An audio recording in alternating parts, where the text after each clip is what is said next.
On the night Lena Hart set a candlelit anniversary dinner for two, her husband arrived 3 hours late, reeking of expensive perfume and carrying divorce papers like a victory banner. For 7 years, she'd played the devoted wife in their modest southern suburb, clipping coupons and building a life around his ambitions. He called their marriage 7 years of service before walking out to marry a banking heiress, convinced he was discarding a penniless nobody. What Miles Crow didn't know, the woman washing his dishes was Sarafina Vale, hidden heir to a billion-dollar empire, and she was about to reclaim every ounce of power he never knew she had. If you're ready to see how a woman buried her fortune for love, only to unleash it for justice, stay with me until the end. And please, hit that like button and drop a comment with your city so I can see how far this story travels. Now, let's begin.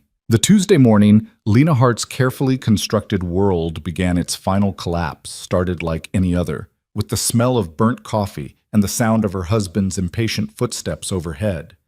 She stood at the kitchen counter of their pale yellow ranch house on Magnolia Drive, sorting coupons into neat plastic envelopes while morning light filtered through gingham curtains she'd sewn herself. 7 years of this life.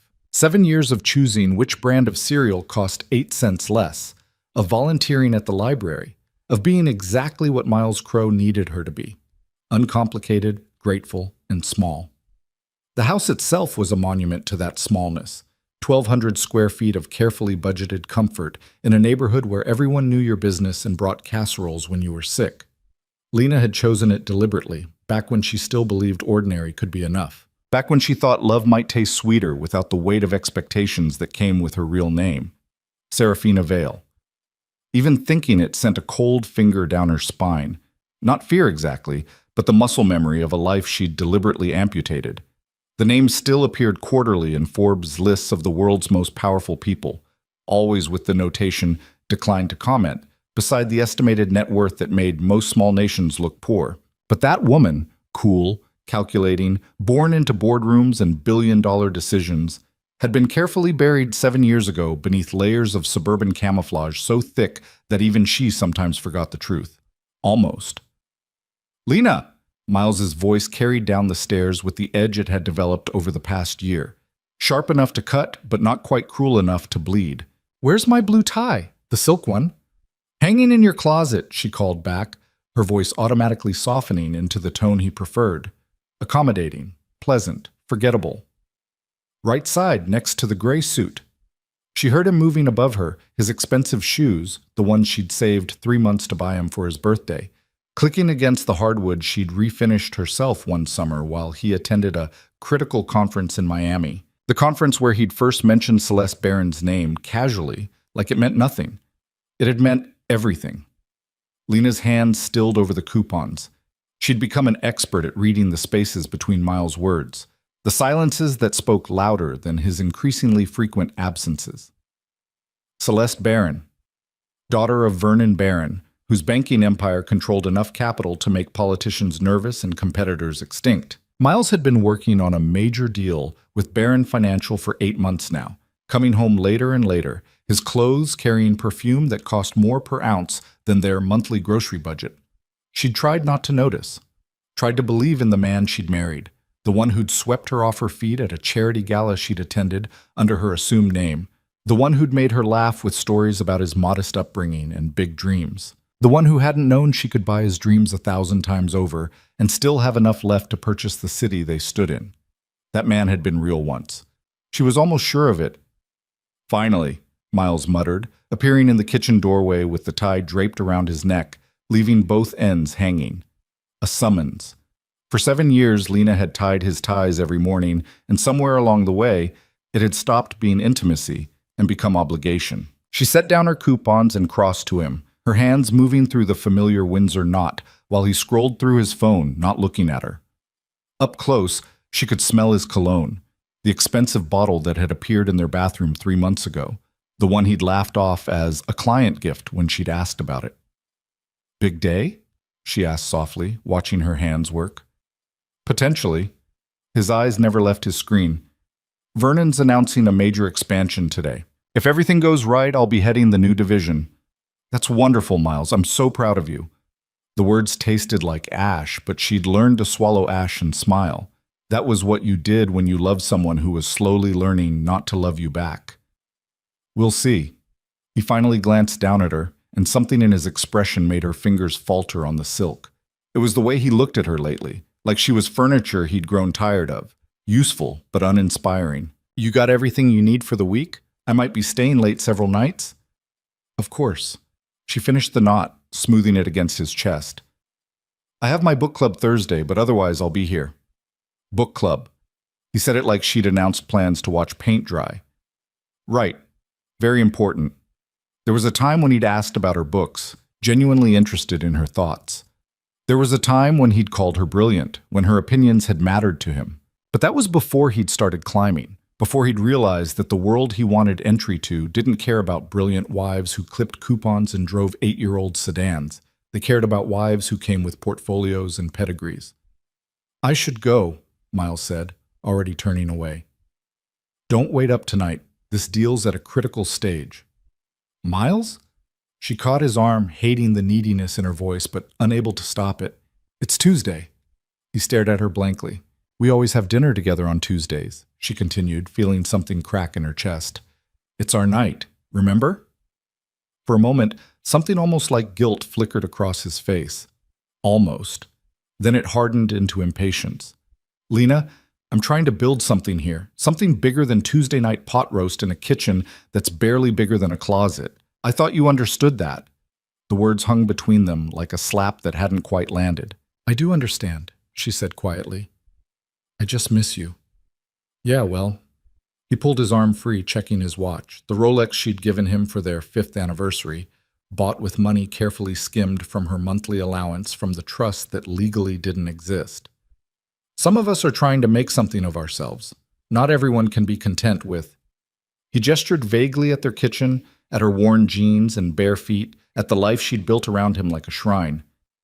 This. Then he was gone, the front door closing with a finality that echoed through the small house. Lena stood in the kitchen for a long moment, listening to his car pull away. Then she walked to the sink and gripped the counter, her knuckles white against the cheap laminate.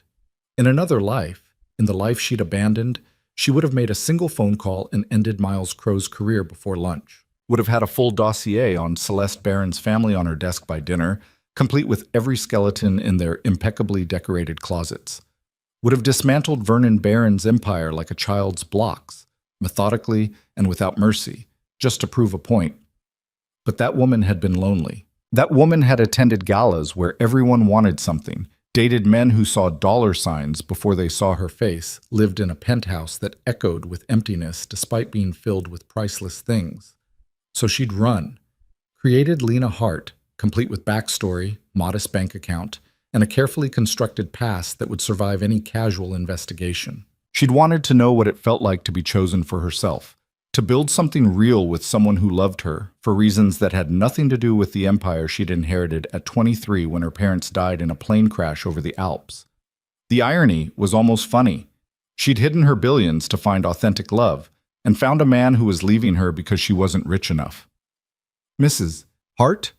Lena jumped, spinning to find her neighbor, Carol Jensen, peering through the screen door with a concerned expression and a foil-covered dish. I'm sorry, honey. I didn't mean to startle you. Carol let herself in because that's what neighbors did on Magnolia Drive, setting the dish on the counter. I made too much banana bread and thought you might like some. Are you all right? You look pale. I'm fine, Lena said automatically, then felt tears prick her eyes because Carol Jensen was possibly the kindest person she'd ever met, and she was standing in Lena's kitchen offering carbs and compassion while Lena's marriage dissolved around her. Oh, sweetie. Carol's arms came around her before she could protest, smelling like vanilla and fabric softener. Men are idiots, every last one of them. What did Miles do? Nothing, Lena said into Carol's shoulder. Everything. I don't know. He's been working late a lot, Carol said carefully, pulling back to study Lena's face. Dan mentioned seeing his car at that new steakhouse downtown last week. The expensive one. He was with a woman.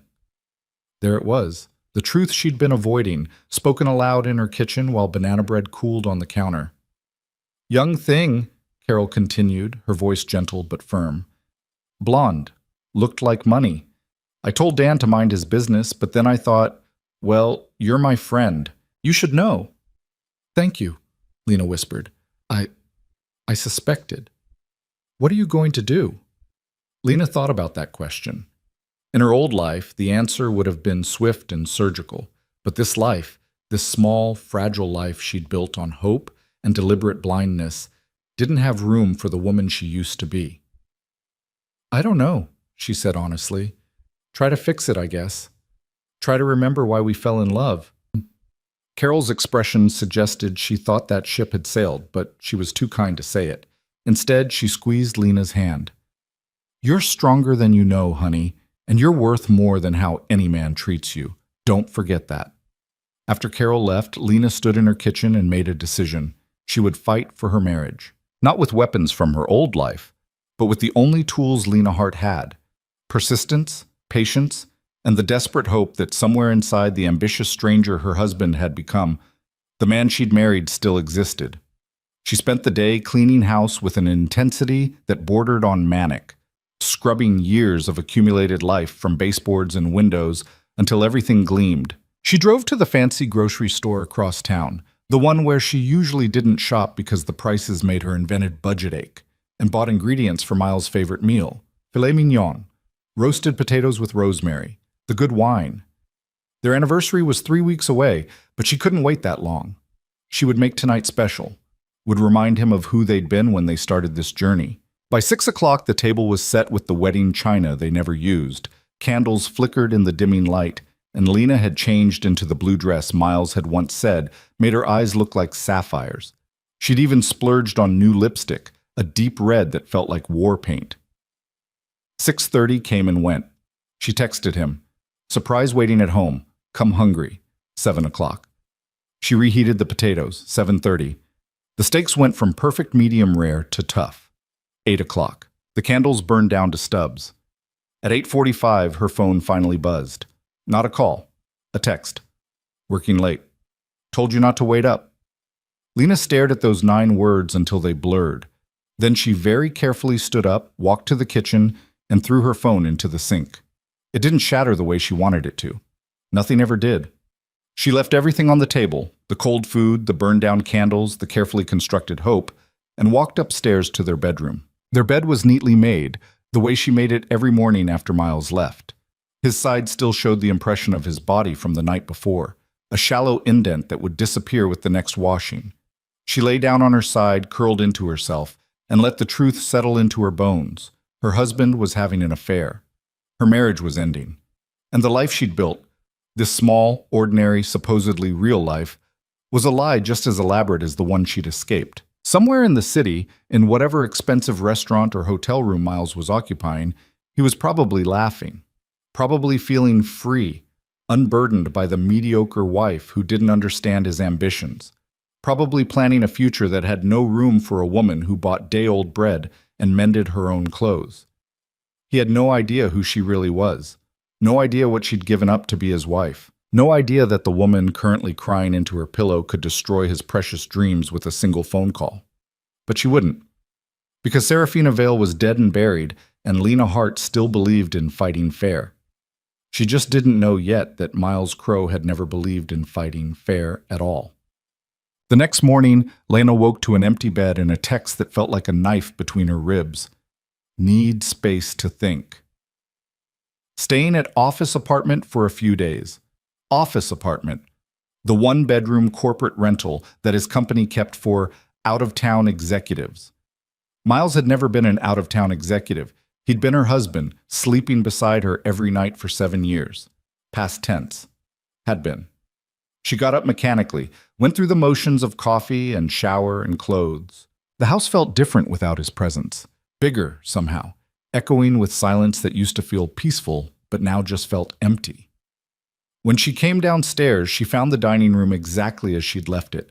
Cold steaks congealing on good china, candle wax pooled on the tablecloth, wilted flowers drooping in their vase. A museum to failed hope. She was clearing the table when her phone rang. Miles. Her heart leaped despite everything, because maybe, "We need to talk," he said without preamble. No greeting, no warmth, just business." "Okay," she said carefully. "When do you want to?" "Today, noon.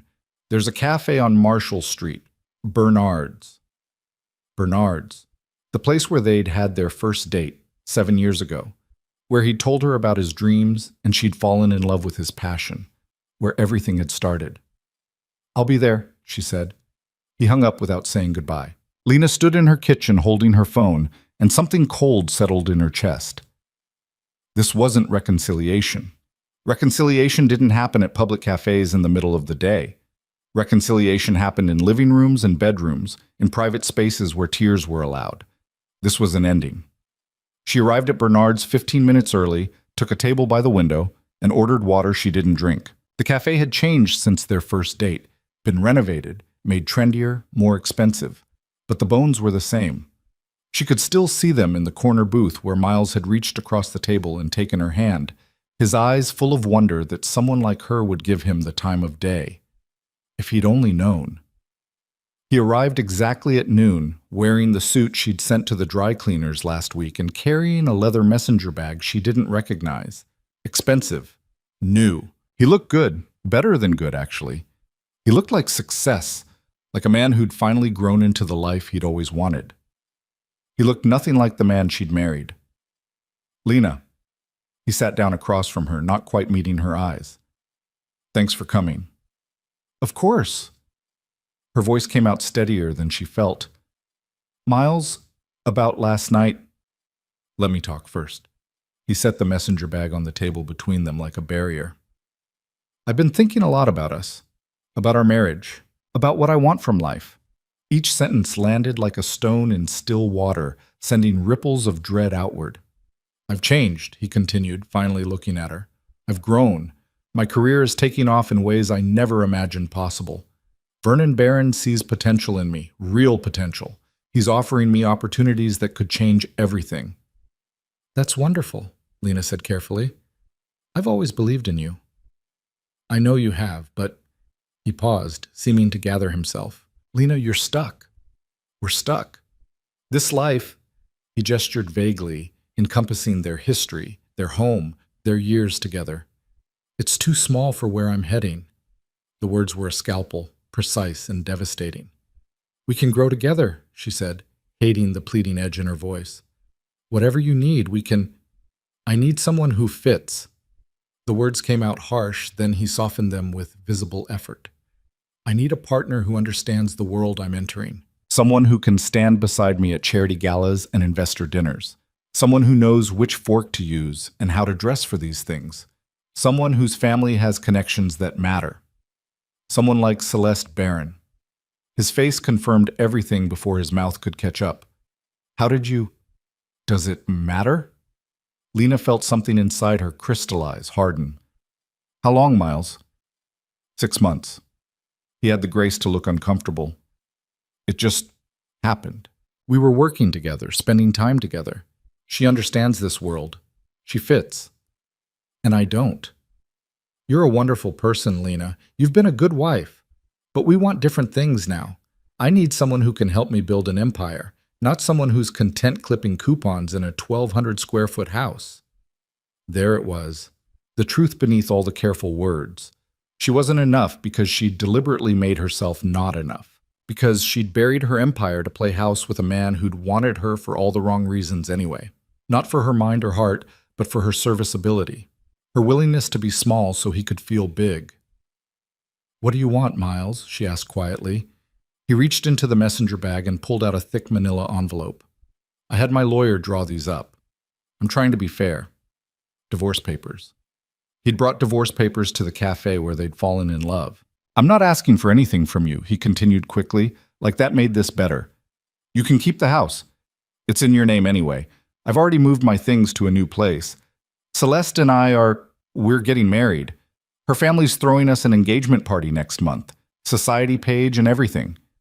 Lena took the envelope with numb fingers. "Next month. I know it's fast, but when you know, right?" He actually smiled, like he expected her to agree, like she might congratulate him on finding true love. "You're really doing this?" She heard her voice from far away, hollow. "Throwing away 7 years. 7 years of service, he corrected, and the cruelty in those words took her breath away. That's what it's been, hasn't it? You serving me, playing house, being the good wife. But I need more than that now. I need someone who brings value to the table, someone whose last name opens doors. Something snapped inside her chest, not her heart breaking, but something deeper, the last thread connecting Lena Hart to the fantasy that any of this had been real. Vernon's already made me senior vice president, Miles continued, oblivious to the change happening across the table. Celeste and I are moving to the penthouse downtown, the one in the Meridian building. Do you know it? Probably not. It's got a wait list a mile long, but Vernon pulled strings. That's what family does when they believe in you. The Meridian building, Sarafina, had owned that building for 6 years, had sold it to a development group last year as part of restructuring her real estate portfolio. The penthouse Miles was bragging about existed because she'd approved the floor plans. I'm sorry it worked out this way, Miles said, standing. I really am. You deserve someone who wants this small life. Someone who will be happy with Tuesday dinners and library book clubs. That's just not me anymore. He left cash on the table for her water, exact change, not a penny more, and walked out of Bernard's cafe without looking back. Lena sat there for a long time, the divorce papers heavy in her lap, watching the life she'd built turn to ash. Around her, people ordered lattes and chatted about ordinary problems, unaware that something monumental had just shattered. Finally, she opened the envelope. The papers were professionally done, thorough. Miles's lawyer had been efficient, community property divided, which meant nothing since they had nothing. The house to her, his pension to him. Clean, simple, over. She found the page requiring her signature and stared at the line. One signature and Lena Hart would be free. Free to go back to being nobody, alone in a house full of memories that had turned poisonous. Or, the thought came quietly, but once it arrived, it filled every corner of her mind. Or Sarafina Vale could come back. The woman she'd been, powerful, calculating, unstoppable, hadn't disappeared. She'd only been sleeping, buried under layers of deliberate ordinariness. But she was still there, waiting. And she was very, very angry. For 7 years, Lena had played fair, had chosen love over power, authenticity over advantage. She'd hidden her billions to find something real, and instead found a man who was leaving her for not being rich enough. The irony would be funny if it didn't hurt so much. Miles thought he was walking away from a nobody, thought Celeste Barron's family connections would open the doors he craved, thought he'd traded up, moved on, won. He had no idea he'd just made the worst mistake of his life. Lena pulled out her phone, the new one she'd bought to replace the one she'd thrown in the sink, and stared at the screen. She hadn't made this call in 7 years. Wasn't even sure the number still worked, but some things were permanent, built to last no matter how long you stayed away. Her finger hovered over the contact labeled RS Emergencies Only. Rafael Soria, Chief Legal Counsel of the Vale Fortune, the man who'd helped her disappear 7 years ago and promised to be there the day she decided to return. 7 years of playing small, 7 years of pretending, 7 years of being grateful for scraps from a man who'd never deserved her in the first place. Enough. Lena Hart took one last look at the divorce papers, at the signature line that would end this chapter forever. Then she dialed Raphael's number and waited. He answered on the second ring, his voice exactly as she remembered it. Smooth, professional, loyal. Sarafina, I was wondering when you'd call. Just hearing her real name sent electricity down her spine. Not Lena, not the small, apologetic woman who'd spent 7 years making herself invisible. Sarafina. Raphael, she said, and her voice came out different, colder, sharper, the voice of a woman who'd commanded boardrooms before she could legally drink. I need you to initiate Protocol A. Us silence. Then, are you certain? Once we begin, I'm certain. She looked out the cafe window, watching Miles' car pull away from the curb, watching him drive toward his new life, completely unaware that he'd just triggered his own destruction. It's time to come home. Understood. I'll have preliminary reports within 24 hours. Full intelligence package within 72. What's the primary target? Lena thought about Miles, about Celeste Barron, about Vernon Barron's empire built on connections and old money. Thought about the smug confidence in Miles' voice when he'd talked about their engagement party, their penthouse, their future. Everything, she said quietly. I want to know everything about Miles Crow, Celeste Barron, and Barron Financial. Every deal, every connection, every skeleton in every closet. And Raphael, start with real estate. I want to know who owns the Meridian building now. She could hear the smile in his voice. Welcome back, Ms. Vale. We've missed you. After she hung up, Lena sat in the cafe for another hour, drinking coffee that grew cold while she methodically planned the next phase of her life. Not revenge. That was too simple, too emotional. This would be justice. Systematic, thorough, and absolutely devastating. Miles had called their marriage 7 years of service, like she'd been the hired help, like her love had been labor he'd paid for with his presence. He was about to learn what 7 years of her service was actually worth. But first, she had to bury Lena Hart as thoroughly as she'd once buried Sarafina Vale. Had to clear the house of every trace of Miles Crow, every memory of the life she'd built on false hope. Had to prepare for the resurrection of the woman who'd walked away from power because she'd believed in something better. She'd been wrong. Power hadn't been the problem. She had been powerful and lonely, yes, but that was because she'd been surrounded by the wrong people. By users and social climbers, and people who saw her fortune before they saw her face. People exactly like Miles Crow. The difference was, when Sarafina Vale surrounded herself with users, she'd known exactly what they were and kept them at arm's length. She'd been lonely but not deluded. Lena Hart had been deluded and called it love. Never again. Lena signed the divorce papers right there in the cafe, her signature swift and certain. Let Miles think he'd won. Let him marry his banking heiress and throw his society party and move into his Meridian penthouse. Let him build his dreams on a foundation he thought was solid. She would wait, patient and thorough, while Raphael compiled the intelligence she needed. Would learn every vulnerability in Miles' new world, every crack in the Barron family armor. Would study them the way a surgeon studies anatomy. So when she finally cut, she'd know exactly where to strike to cause maximum damage with minimal waste. Miles had wanted someone whose family had connections that mattered, someone whose last name opened doors. Well, the name Sarafina Vale didn't just open doors, it owned them. And by the time she was finished, Miles Crow would understand exactly what he'd thrown away, who he'd underestimated, and how completely he'd destroyed himself the moment he'd looked at his wife and seen nothing worth keeping. She gathered the signed divorce papers, left the cafe, and drove home through streets that suddenly felt different. The small yellow house on Magnolia Drive looked the same from the outside, modest, forgettable, ordinary. But as Lena pulled into the driveway and sat in her aging sedan, she saw it clearly for the first time in 7 years. It was a cage she'd built herself. A pretty cage, comfortable even. But still a cage. Time to break free. She went inside and started with Miles' closet, methodically packing every suit, every tie, every expensive shoe into boxes. The physical work felt good, cleansing. She was exorcising a ghost, erasing evidence of a marriage that had been dead long before he'd walked out. By midnight, 23 boxes lined her garage, ready for donation. The house felt bigger without his things in it. Emptier, yes, but also full of possibility. Her phone buzzed. Raphael. Preliminary report attached. Call me when you've reviewed. Lena opened the file on her laptop and began to read. Within minutes, she was smiling, not with joy, but with the cold satisfaction of a chess player who'd just seen 20 moves ahead.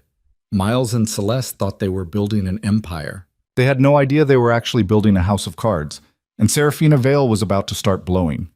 Gently at first, then with hurricane force. Let the game begin. The preliminary report Raphael sent contained 47 pages of information that would have taken most people weeks to compile.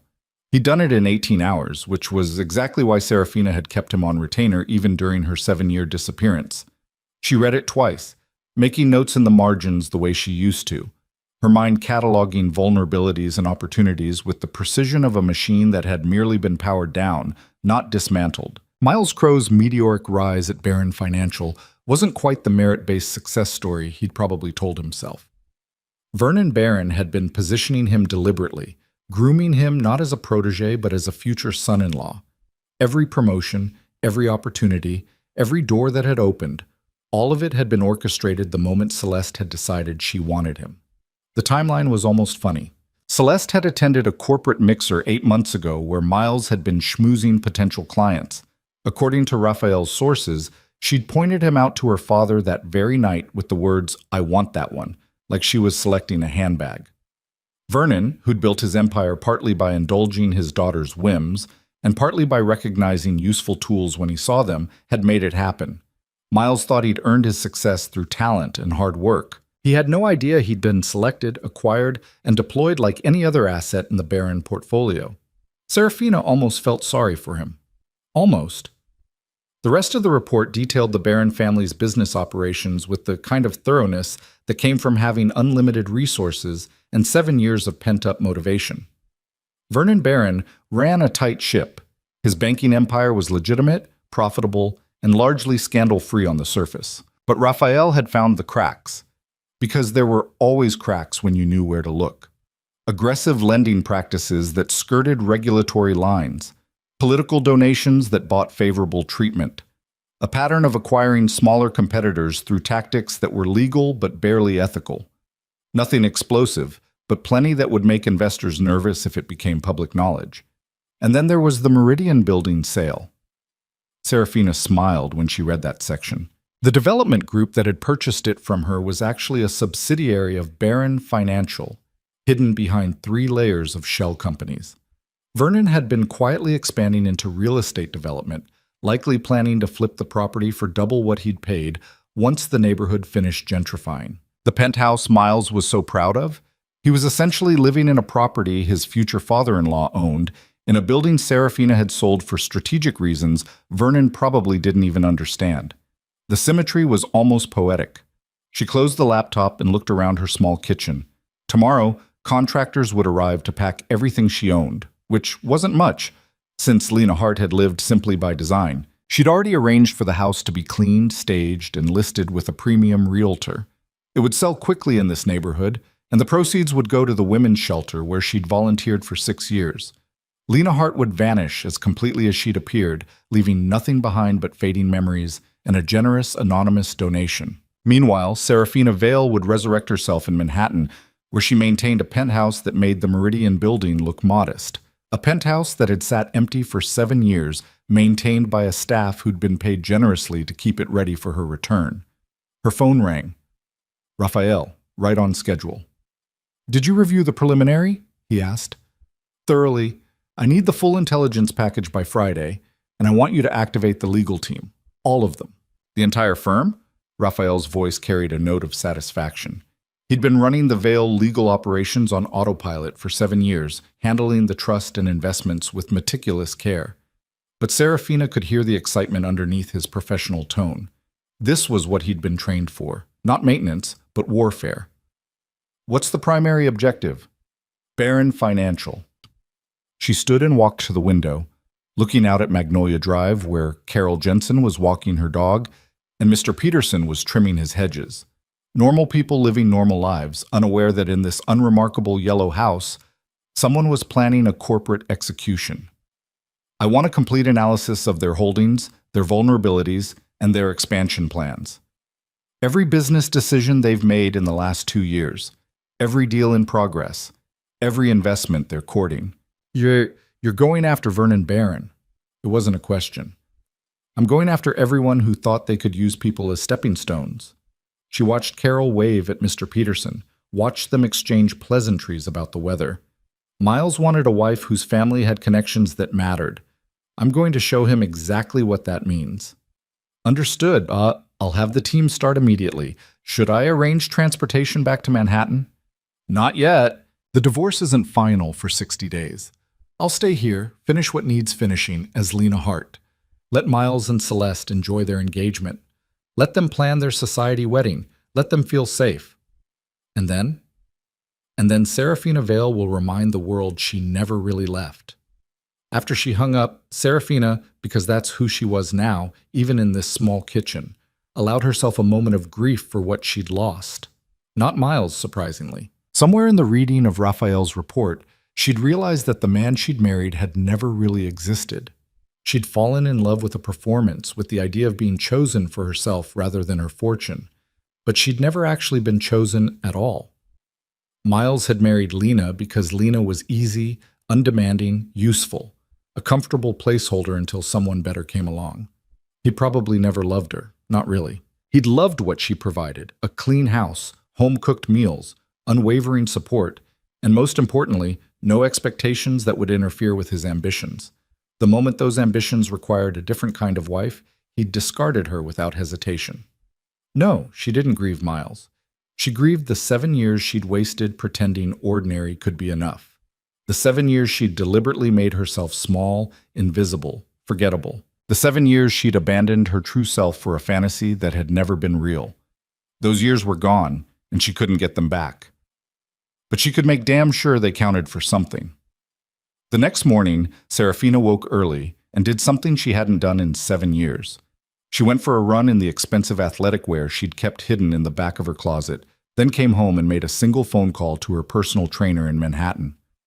"Marcus, it's Sarafina Vale. I need you to clear your schedule for the next 8 weeks. I'm coming back and I need to be ready." His shocked silence lasted 3 seconds before professional joy took over. "Ms. Vale, we all thought, I know what you thought. I'll be in Manhattan next month. I want you, my nutritionist, and my stylist on standby. We have work to do." After 7 years of deliberate mediocrity, it was time to reclaim the armor she'd abandoned. The version of herself that could walk into any room and own it. The version that made grown men nervous and corporate boards bend. She spent the rest of the week methodically erasing Lena Hart's existence, closed bank accounts, canceled subscriptions, said careful goodbyes to the few friends she'd made, citing a job opportunity in another state. Carol Jensen cried and made her promise to stay in touch, and Sarafina felt genuinely guilty for the lie, even as she knew it was necessary. "You're too good for him anyway," Carol said, hugging her tight. "I hope wherever you're going, you find someone who deserves you." "Thank you," Sarafina said softly. "You've been a wonderful friend." That at least was true. On Thursday, the full intelligence package arrived. 234 pages of detailed analysis that read like a strategic military briefing. Raphael's team had been thorough, mapping out the entire barren financial empire with the precision of cartographers charting hostile territory. What they'd found was illuminating. Vernon Barron's empire, for all its surface legitimacy, was overextended. He'd been making aggressive moves into commercial real estate, leveraging his banking assets to fund developments that wouldn't see returns for 3 to 5 years. His cash flow was solid, but not spectacular, and several of his major projects depended on continued investor confidence and favorable market conditions. In other words, he'd built something impressive but fragile. One good shake would crack the foundation. The report also detailed Celeste's role in the family business, which was essentially decorative. She sat on the board of the Barron Foundation, attended charity events, and had a meaningless vice president title at Daddy's company. But she had no real power, no actual business acumen, and from what Raphael's investigators could determine, no interest beyond maintaining her social status and acquiring things she wanted. Things like Miles Crow. Sarafina read the psychological profile Raphael had commissioned from a private investigator who specialized in corporate intelligence. Celeste Barron was described as spoiled but not stupid, ambitious but lazy, and accustomed to getting what she wants through her father's intervention rather than personal effort. She dated a string of men from appropriate families, but none had been suitable enough or willing enough to tolerate her expectations. Miles, with his hunger for success and lack of family connections, must have seemed perfect. Ambitious enough to be useful, grateful enough to be manageable, and just handsome enough to look good in engagement photos. Sarafina wondered if he understood yet that he'd traded one form of service for another, that Celeste would expect him to be exactly what Vernon needed him to be, to play his role in the Barron Empire as obediently as he'd expected Lena to play hers in their marriage. Probably not. Men like Miles never saw their own hypocrisy. The final section of the report covered Miles himself, and here Raphael had been particularly ruthless. Every college debt Miles had lied about paying off, but actually still carried. Every exaggerated achievement on his resume, every corner he'd cut on his way up the corporate ladder, every colleague he'd undermined, every credit he'd stolen, Every small dishonesty that added up to a pattern of someone willing to do whatever it took to succeed. Nothing illegal. Nothing even particularly unusual in the cutthroat world of corporate finance, but plenty that would make him look bad if it became public.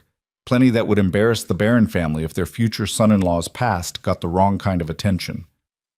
Sarafina closed the file and smiled. She had everything she needed. Now she just needed to wait for the perfect moment to use it. The divorce papers were filed on Monday. Miles's lawyer was efficient, pushing through the proceedings with the kind of speed that suggested Vernon Barron wanted this wrapped up before the engagement party. No contested assets, no children, no complications, just 2 signatures and 60 days until it was final. Sarafina signed without hesitation. Let the clock tick down. Let Miles think this was ending cleanly, that he was escaping unscathed. She spent those 60 days transforming. The contractors packed up the house in 3 days, loading Lena Hart's modest possessions into a truck that would take them to storage or donation. She kept almost nothing, a few books, some photos, memories she wasn't quite ready to abandon completely, even though they hurt to hold. Then she drove to Manhattan in her aging sedan, parked it at a donation center, and stepped into the car Raphael had waiting, a sleek black Mercedes that felt like sliding into a second skin she'd almost forgotten how to wear. "Welcome home, Ms. Vale," the driver said, meeting her eyes in the rearview mirror. "Thank you, James. It's good to be back." The penthouse looked exactly as she'd left it 7 years ago, floor-to-ceiling windows overlooking Central Park. Modern furniture in shades of cream and gray, art on the walls worth more than most people's houses. The staff had maintained it perfectly, fresh flowers in every room and her favorite coffee already brewing in the kitchen. She stood at the windows and looked out at the city she'd abandoned, watching the sun set over buildings where empires rose and fell with every trading bell. This was her world, not the small yellow house on Magnolia Drive, not the life of coupons and book clubs and making herself invisible. This. Marcus arrived the next morning at 6 a.m., took one look at her, and whistled. 7 years is a long time, Ms. Vale. We've got work to do. Then let's get started. She trained like she was preparing for war because, in a way, she was. 2 hours every morning with Marcus, rebuilding muscle and stamina she'd let deteriorate. Afternoons with her nutritionist, relearning how to fuel a body that needed to be sharp and strong. Evenings with her stylist, assembling a wardrobe that would announce her return without saying a word. The woman in the mirror changed day by day. Softer edges hardened, apologetic posture straightened into confidence. Lena Hart's careful invisibility burned away, revealing the steel underneath. 3 weeks into her transformation, Raphael requested a meeting at her penthouse. He arrived with 2 associates carrying briefcases full of documents and wore the expression of someone who'd found something interesting. "Vernon Barron is making a move," he said without preamble, spreading documents across her dining table. "He's trying to acquire Stellar Industries, the tech manufacturer. It's a hostile takeover, very aggressive. If he succeeds, it'll be the crown jewel of his empire. The deal's not public yet, but it will be within the month." Sarafina studied the documents, her mind already racing through implications and opportunities. Stellar Industries was worth billions. A clean, profitable company with patents that would be valuable to anyone with vision. Vernon wanted it to diversify his holdings, to prove he could play with the big boys in the tech sector. "What's his weak point?" she asked. "Financing. He's leveraging everything for this acquisition, using his banking assets as collateral, courting outside investors, basically betting the farm. If the deal falls through, or if his credibility takes a hit during negotiations, the whole thing collapses." "And if the deal collapses?" Raphael smiled. "His overextension becomes very public. Investor confidence drops. His other projects suffer. The empire doesn't fall, but it definitely stumbles. Hard." Sarafina looked at the papers and saw the pattern clearly. Vernon had been so successful for so long that he'd grown arrogant, convinced his golden touch was permanent. He was making moves that would be brilliant if they worked, but catastrophic if they didn't. And he had no idea that Sarafina Vale, who'd built her fortune on knowing exactly when to strike and when to wait, was watching every move he made. "I want daily updates on the Stellar acquisition," she said. "Every meeting, every negotiation, every investor pitch. And Raphael, start making calls very quietly, I want to know who else might be interested in acquiring Stellar if Vernon's deal suddenly became uncertain. You're going to outbid him. I'm going to destroy his credibility so thoroughly that Stellar's board wouldn't accept his offer if he doubled it. She gathered the documents and handed them back to Raphael. But not yet. First, I need to make an appearance. Remind people that Sarafina Vale exists and is very much active. The opportunity came 2 weeks later, at a charity gala benefiting pediatric cancer research. It was the kind of event Sarafina used to attend regularly. Manhattan's elite gathering to write checks and network under the guise of philanthropy. She'd skipped it for 7 years, and her absence had been noted and speculated about extensively. Her return would be noticed even more. She dressed with military precision, a midnight blue gown that cost more than a year of Lena Hart's grocery budgets, jewelry that was understated but unmistakably real, hair and makeup that struck the perfect balance between elegant and intimidating. When she looked in the mirror, she saw no trace of the woman who'd cried over cold steak and burned down candles. That woman was gone. This woman didn't cry. She conquered. Raphael accompanied her, serving as both attorney and shield. Half the room will be shocked you're back. The other half will pretend they knew all along. How do you want to play it? Honestly, she accepted a glass of champagne from a passing waiter and surveyed the ballroom full of New York's most powerful people. I'm not hiding anymore. Let them see exactly who I am. They saw. Heads turned as she moved through the room, conversation stuttering and restarting. Sarafina Vale, the reclusive billionaire who'd vanished 7 years ago, had returned. Within minutes, she was surrounded by people wanting to welcome her back, ask where she'd been, position themselves in her orbit. She was gracious but distant, revealing nothing while extracting everything. By the time dinner was served, she'd gathered intelligence on a dozen business deals, 3 corporate scandals, and 5 people who thought her absence meant her empire was vulnerable. They'd thought wrong. She was making small talk with a hedge fund manager when she saw them across the room. Miles and Celeste, making their entrance like visiting royalty. Miles wore a tuxedo that probably cost 3 months of his old salary, and Celeste glittered beside him in diamonds that caught every light.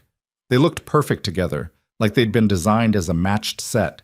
Vernon Barron trailed behind them, accepting congratulations on his daughter's engagement with the satisfied air of a man who'd successfully traded assets.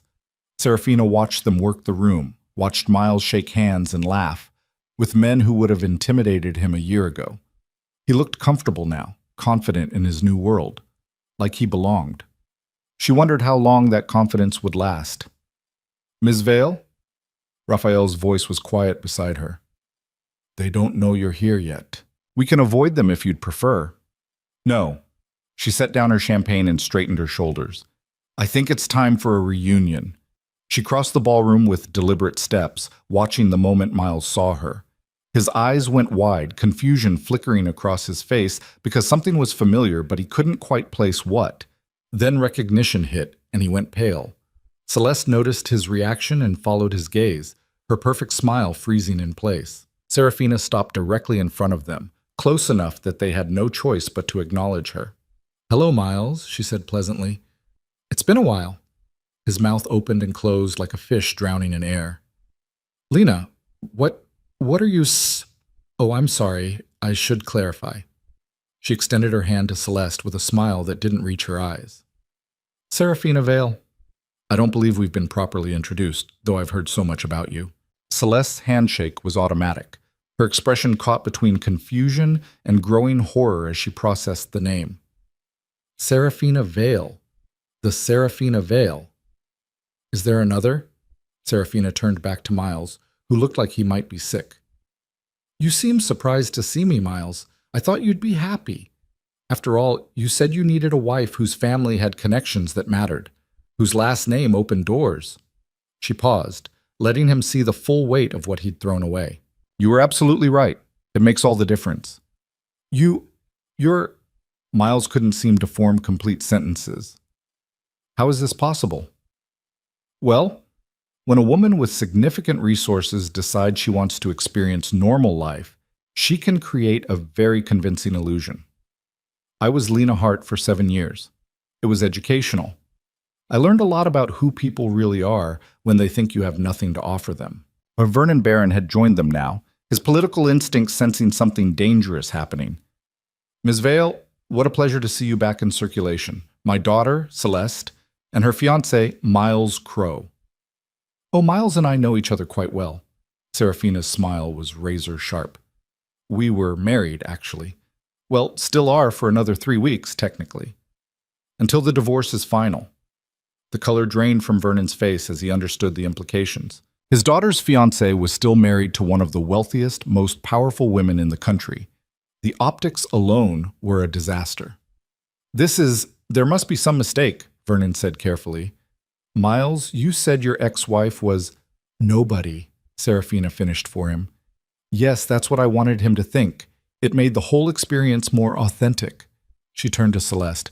I hope you'll be very happy together. Though I should warn you, Miles has very specific ideas about what a wife should be. Make sure you're prepared to spend your life making him comfortable while he climbs whatever ladder he's fixated on. It's exhausting work, but I'm sure you're up to it. This is insane, Miles finally found his voice, though it came out strangled. You lied to me. For 7 years, you lied about who you were. I did, Sarafina agreed. I wanted to know if someone could love me for myself without the complications of my fortune. Turns out the answer was no. You loved me for my service, my convenience, my willingness to be small enough to make you feel big. The moment I stopped being useful, you left. She stepped closer, her voice dropping to a whisper only he could hear. But at least I know the truth now. You never wanted a partner, Miles. You wanted an employee you didn't have to pay. Congratulations on finding another one. She stepped back, her public smile returning. Enjoy your evening. I have some old friends to catch up with. She walked away before any of them could respond, feeling their shocked stares burning into her back. Let them process. Let them panic. Let them wonder what she planned to do with the power they'd just realized she'd always had. Behind her, she heard Vernon's urgent whisper to Miles. We need to talk. Now. Perfect. Raphael caught up with her near the bar, fighting to hide his grin. That was beautifully done. That was just the opening move. She accepted a fresh glass of champagne and raised it in a silent toast to her former husband. Now let's see how well they play defense. The news cycle exploded within 12 hours. Sarafina woke to her phone buzzing with notifications. Texts from business contacts she hadn't spoken to in years. Emails from reporters requesting interviews, and a particularly frantic voicemail from Miles that she deleted without listening to. The society columns were having a field day with the revelation that the mysterious Sarafina Vale had not only returned from her 7-year absence, but had been living as an ordinary housewife the entire time. The headlines ranged from breathless to savage. Billionaire heiress played house while empire grew. The 7-year disguise, inside Sarafina Vale's secret life. And her personal favorite, from coupons to corporate power, the most expensive divorce in New York history. That last one made her laugh because the divorce itself was worth nothing. They'd had no shared assets, no community property to split. But the optics were devastating for Miles and the Barron family. The man Celeste was supposed to marry had been married to one of the wealthiest women in the world and thrown her away because she wasn't rich enough. The irony was too perfect for the press to resist. Raphael arrived at her penthouse at 7 a.m. with coffee and a stack of newspapers, his expression caught between professional concern and barely suppressed satisfaction.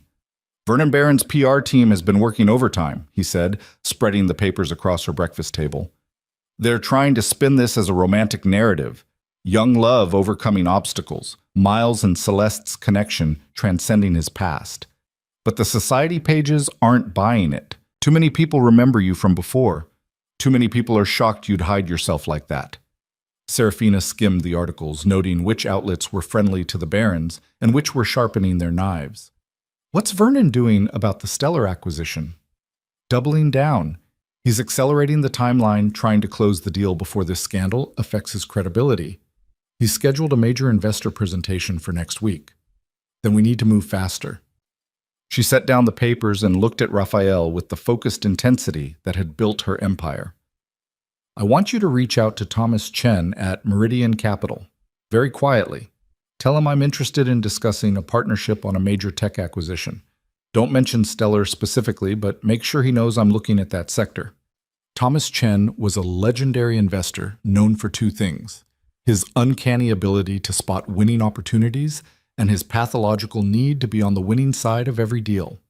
If he thought Sarafina Vale was interested in tech acquisitions, he'd start asking questions. And when he started asking questions about Vernon Barron's bid for Stellar Industries, he'd find all the vulnerabilities Raphael's team had already mapped.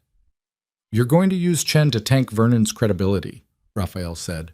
"I'm going to let Vernon tank his own credibility. Chen will just help speed up the inevitable." She stood and walked to the windows, looking out at the city that was once again her playing field. "Vernon's overextended himself. All I have to do is make the right people nervous enough to look closely at what he's really offering." Her phone buzzed again. This time it was a number she didn't recognize, but the voicemail that followed was Miles's voice, tight with panic. "Lena, Sarafina, whoever you are, we need to talk. This is getting out of hand. The press is everywhere. Celeste's family is furious. Please, just call me back so we can figure this out like adults." She played the message on speaker so Raphael could hear, watching his eyebrows rise.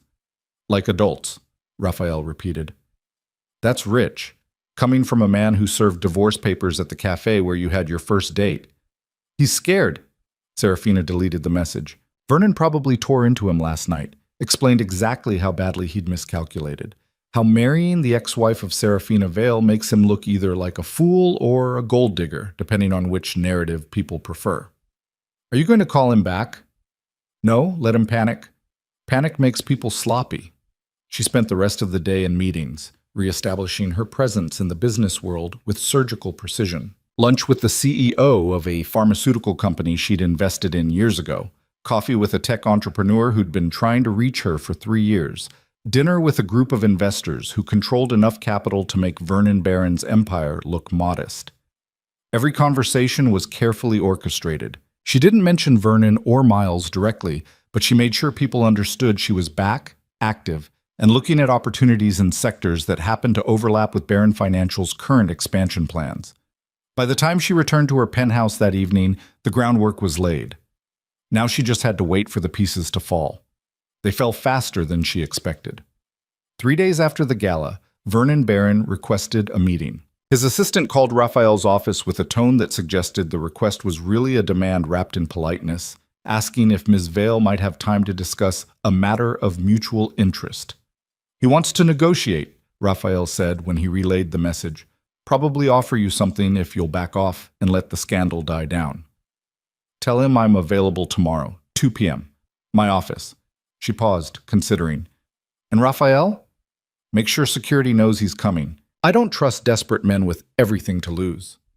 Vernon arrived exactly on time, dressed in a suit that probably cost more than most cars, and wearing the expression of a man who'd spent his entire life getting what he wanted through force of will and strategic intimidation. He was accompanied by 2 lawyers and his chief financial officer, a clear signal that this was business, not a social call. Sarafina met them in her office, a corner suite with views that made even jaded billionaires pause to appreciate the cityscape spread below like a kingdom waiting to be conquered. She dressed for war in a cream suit that cost a fortune and conveyed exactly the right message: untouchable, unimpressed, and completely in control. "Mr. Barron," she said, not rising from behind her desk. "Thank you for coming. Miss Vale." Vernon took the seat across from her without waiting to be invited, a power play that might have worked if she hadn't owned the building they were sitting in. "I think we can both agree this situation has gotten out of hand. Can we?" She folded her hands on the desk, her expression neutral. "I'm not sure we're talking about the same situation. The media circus surrounding your relationship with Miles Crow. It's damaging to everyone involved. My daughter is being harassed by reporters. Miles can't leave his apartment without cameras in his face, and your privacy is being invaded just as badly." "My privacy was invaded the moment your future son-in-law decided to announce our divorce to the society pages while bragging about his new connection to your family." She let that land, watched Vernon's jaw tighten. "But please, continue." "I'm prepared to make this worth your while." Vernon gestured to his CFO, who slid a folder across the desk. "A settlement agreement. Generous terms. In exchange for a public statement supporting the relationship and declining to comment further on your marriage to Miles." Sarafina didn't touch the folder. "You want to buy my silence." "I want to resolve this situation in a way that benefits everyone. You get substantial compensation for your trouble. My family moves forward without constant media scrutiny. Miles and Celeste can start their marriage without this shadow hanging over them. How much? She asked it flatly, like she was asking about the weather. Vernon's CFO named a figure that would have changed most people's lives. It wouldn't even register as a rounding error in Sarafina's quarterly earnings report. That's insulting, she said calmly. Not because the number's too small, though it is, but because you think I need your money badly enough to let Miles Crow walk away from 7 years of marriage without consequences. What consequences? Vernon leaned forward, his patience fraying. You hid who you were. You lied to him about everything. If anyone has grounds for grievance here, it's Miles. Really? Sarafina's voice could have frozen fire. Let me tell you what actually happened, Mr. Barron. I married a man who claimed to love me. I built a life around supporting his ambitions. And the moment he thought he'd found someone more useful to his career, he threw me away like garbage. The fact that I'm wealthy doesn't change the fact that he's a user who treated our marriage like a job he could quit when a better offer came along. He made a choice about his future. He made a choice to treat people as disposable. And now he's discovering that some people don't stay disposed of. She stood, signaling the meeting was over. Here's my counteroffer, Mr. Barron. I'll decline to comment publicly on Miles and your daughter's relationship. I won't interfere with their engagement or wedding, and in exchange, you'll withdraw your bid for Stellar Industries. The room went silent. Vernon's lawyers exchanged glances. His CFO looked confused. That's absurd, Vernon finally said. The Stellar acquisition has nothing to do with your divorce. No, but it has everything to do with your overextension. You've leveraged your entire empire to make that bid, and if it falls through, you'll spend the next 5 years digging yourself out. I'm offering you a graceful exit before that becomes public knowledge. Vernon stood slowly, his face darkening. You're bluffing. You have no interest in Stellar Industries. Don't I? Sarafina smiled. Ask Thomas Chen. We had a very interesting conversation yesterday about tech sector opportunities. He seemed quite excited about the possibilities. She watched the color drain from Vernon's face as he understood.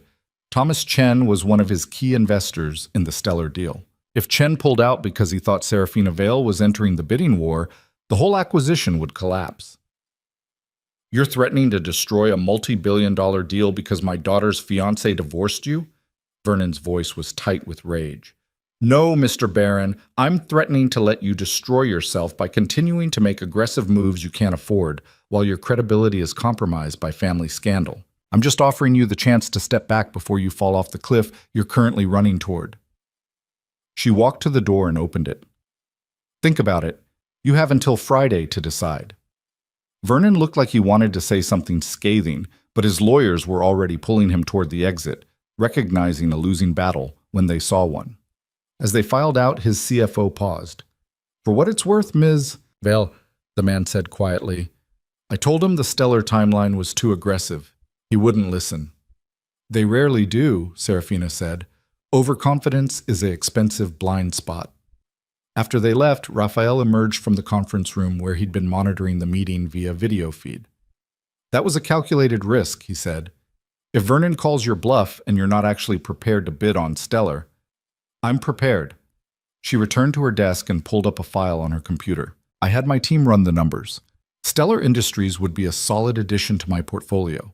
If Vernon forces me to actually acquire it, I will, but I'd rather not spend $15 billion just to prove a point. You think he'll back down? I think he'll try to find another way first. He's not used to losing, and he's definitely not used to anyone having more power than he does in a negotiation. But his CFO knows the truth. They're overextended, and I just made their situation exponentially worse. She was right. Over the next 3 days, Vernon tried everything. His lawyers called with modified settlement offers. His PR team planted stories suggesting Sarafina was unstable, vengeful, unable to accept that her marriage had ended. One particularly bold gossip columnist even suggested she'd deliberately trapped Miles by hiding her wealth. Each attack was calculated to damage her credibility and make her back down. Each one failed because Sarafina had spent 7 years learning to be underestimated, and she knew exactly how to turn that perception into a weapon. Then Miles called. Not a voicemail this time, but a direct call at 11 p.m. on Thursday night, his voice raw with desperation. "Please stop this," he said when she answered. "Whatever point you're trying to make, you've made it. Everyone knows I screwed up. Everyone knows I didn't appreciate what I had. But Celeste had nothing to do with any of this. She doesn't deserve to have her life destroyed because I made bad choices." "Interesting." Sarafina's voice was ice. "You care about protecting Celeste from consequences. Did you ever consider protecting me? When you were planning to divorce me, did you think about how it would feel to have 7 years of my life dismissed as service? Did you consider that maybe I'd invested just as much in our marriage as you had, maybe more, and deserved better than divorce papers served at our anniversary dinner location? I know I handled it badly. I was selfish and cruel, and I took you for granted." His voice cracked. "But I'm begging you, Sarafina, not for me, for Celeste, for Vernon, who's a good man who doesn't deserve to lose everything because his daughter fell in love with someone damaged." "A good man!" She laughed, sharp and bitter. "Vernon Barron is a ruthless corporate shark who spent 30 years crushing smaller companies and buying politicians. The only reason you think he's good is because he's currently useful to your ambitions, just like you thought I was good when I was useful, and disposable when I wasn't." "What do you want from me?" Miles sounded broken now, all his polish stripped away. "What will it take for you to let this go?" Sarafina thought about that question. What did she want? Revenge was too simple. Watching Miles suffer was satisfying in a shallow way, but it didn't actually heal anything. Destroying Vernon's empire would prove her power, but wouldn't give her back the 7 years she'd lost. What she wanted was something she couldn't take from Miles Crow or Vernon Barron or anyone else. She wanted those 7 years to have mattered, wanted them to count for something other than an expensive lesson in human nature. "I want you to understand," she said finally, "that people aren't tools, that you can't just use them up and throw them away when they stop serving your purposes. I want you to feel what it's like to be powerless while someone else decides your future. And I want you to remember this feeling every time you're tempted to treat another person like they're disposable." "I understand. I swear I understand now." "No, you don't, but you will." She hung up without saying goodbye, the same way he'd hung up that terrible Tuesday afternoon when she'd tried to save their marriage. Friday morning, Vernon's lawyer called Raphael with a counteroffer. Vernon would withdraw from the stellar acquisition if Sarafina agreed to release a joint statement with Miles acknowledging their mutual decision to end the marriage and wishing each other well. "He's trying to save face," Raphael said. "Make it look like a friendly divorce instead of him abandoning you." "Tell him yes," Sarafina said, "on one condition. The statement includes a clause that Miles and Celeste will wait 1 full year before marrying. Let them prove their relationship can survive without the rush of scandal and defiance." Vernon agreed within an hour. The statement was carefully crafted by lawyers on both sides, bloodless and professional, acknowledging the end of the marriage without assigning blame and expressing hope that both parties would find happiness in the future. Miles and Celeste announced they were postponing their wedding to allow time for healing and reflection, which everyone understood meant Vernon had ordered them to wait until the scandal died down. The stellar acquisition was quietly withdrawn, Vernon citing strategic realignment of business priorities. His stock took a minor hit, but nothing catastrophic. The empire was wounded but would survive. Miles and Celeste disappeared from public view, likely exiled to one of Vernon's properties until the media lost interest in their story. Sarafina watched it all unfold with the satisfaction of a chess player who just executed a complex strategy perfectly. She hadn't destroyed them. That would have been too easy, too crude. Instead, she'd backed them into corners, forced them to make choices that revealed their true characters, and let them live with the consequences. Vernon learned that power had limits when someone with more power decided to push back. Miles learned that using people had costs that eventually came due. And Celeste learned that Daddy's money couldn't fix everything, especially when someone with more money decided otherwise. But the victory felt hollow. Sarafina stood in her penthouse overlooking the city she'd reclaimed, surrounded by luxury and power, and felt the same loneliness that had driven her to become Lena Hart in the first place. She'd proved her point, had shown Miles and Vernon and everyone else that Sarafina Vale couldn't be discarded without consequences, had reclaimed her place in the world she'd abandoned. Now what? The question haunted her through the following weeks as the scandal slowly faded from the headlines. The divorce was finalized on schedule, reducing 7 years of marriage to a stack of legal documents and a signature. Miles was gone from her life completely, just another expensive mistake cataloged and filed away. But the emptiness remained. The penthouse was beautiful and cold. The business world welcomed her back with respect and fear, treating her like the power she was, but never the person underneath. She'd spent 7 years pretending to be someone else, trying to find authentic connection. She'd failed, but at least she'd tried. Now she was back to being herself, powerful and protected and alone. Raphael found her one evening standing at the windows, watching the sun set over Central Park. "You did it," he said quietly. "You came back, reclaimed everything. Won." "Did I?" She didn't turn around. "I'm exactly where I was 8 years ago, Raphael, alone in a beautiful cage, surrounded by people who want something from me. The only difference is, now I know for certain that the alternative doesn't work either." Maybe you were looking in the wrong places. Maybe there are no right places. Maybe this is just what life is when you're born into money and power. Maybe authentic connection isn't possible when every relationship has an inherent imbalance. Or maybe, Raphael said carefully, you were trying too hard to be someone you weren't. Lena Hart was a lie, yes, but she was also you trying to erase everything that makes you who you are. Maybe the answer isn't to hide your power or to wield it like a weapon. Maybe it's to find people who can see both and value both. Sarafina considered that. She'd gone from one extreme to another, from Sarafina Vale, who trusted no one, to Lena Hart, who trusted too easily. Neither version had found what she was looking for because both versions were incomplete. "I don't know how to do that," she admitted. "Then maybe it's time to learn." Raphael set a folder on her desk. "I took the liberty of compiling some opportunities, philanthropic initiatives that need leadership, boards that would benefit from your expertise, ways to use your power that might feel more meaningful than corporate warfare." She opened the folder and found proposals for foundations focused on helping women escape abusive relationships, programs to provide business training to people from disadvantaged backgrounds, initiatives to combat financial manipulation and predatory lending, ways to turn her painful education into something that might help others avoid the same lessons. "You think I should become a philanthropist," she said.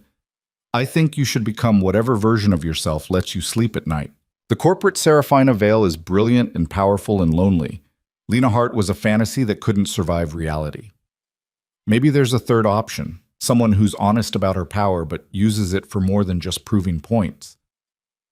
Sarafina looked at the proposals and felt something shift inside her chest. Not hope exactly, but possibility. The idea that maybe the last 7 years didn't have to be wasted, that maybe the pain she'd experienced could be transformed into purpose.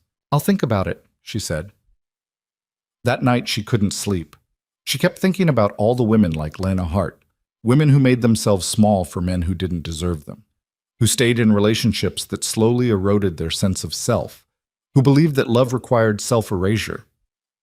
She thought about Carol Jensen, who'd brought banana bread and kindness to a neighbor she barely knew, about the library volunteers who'd welcomed her to book club without caring about her pedigree, about all the ordinary people who'd treated Lena Hart with more genuine warmth than most of high society had ever shown Sarafina Vale.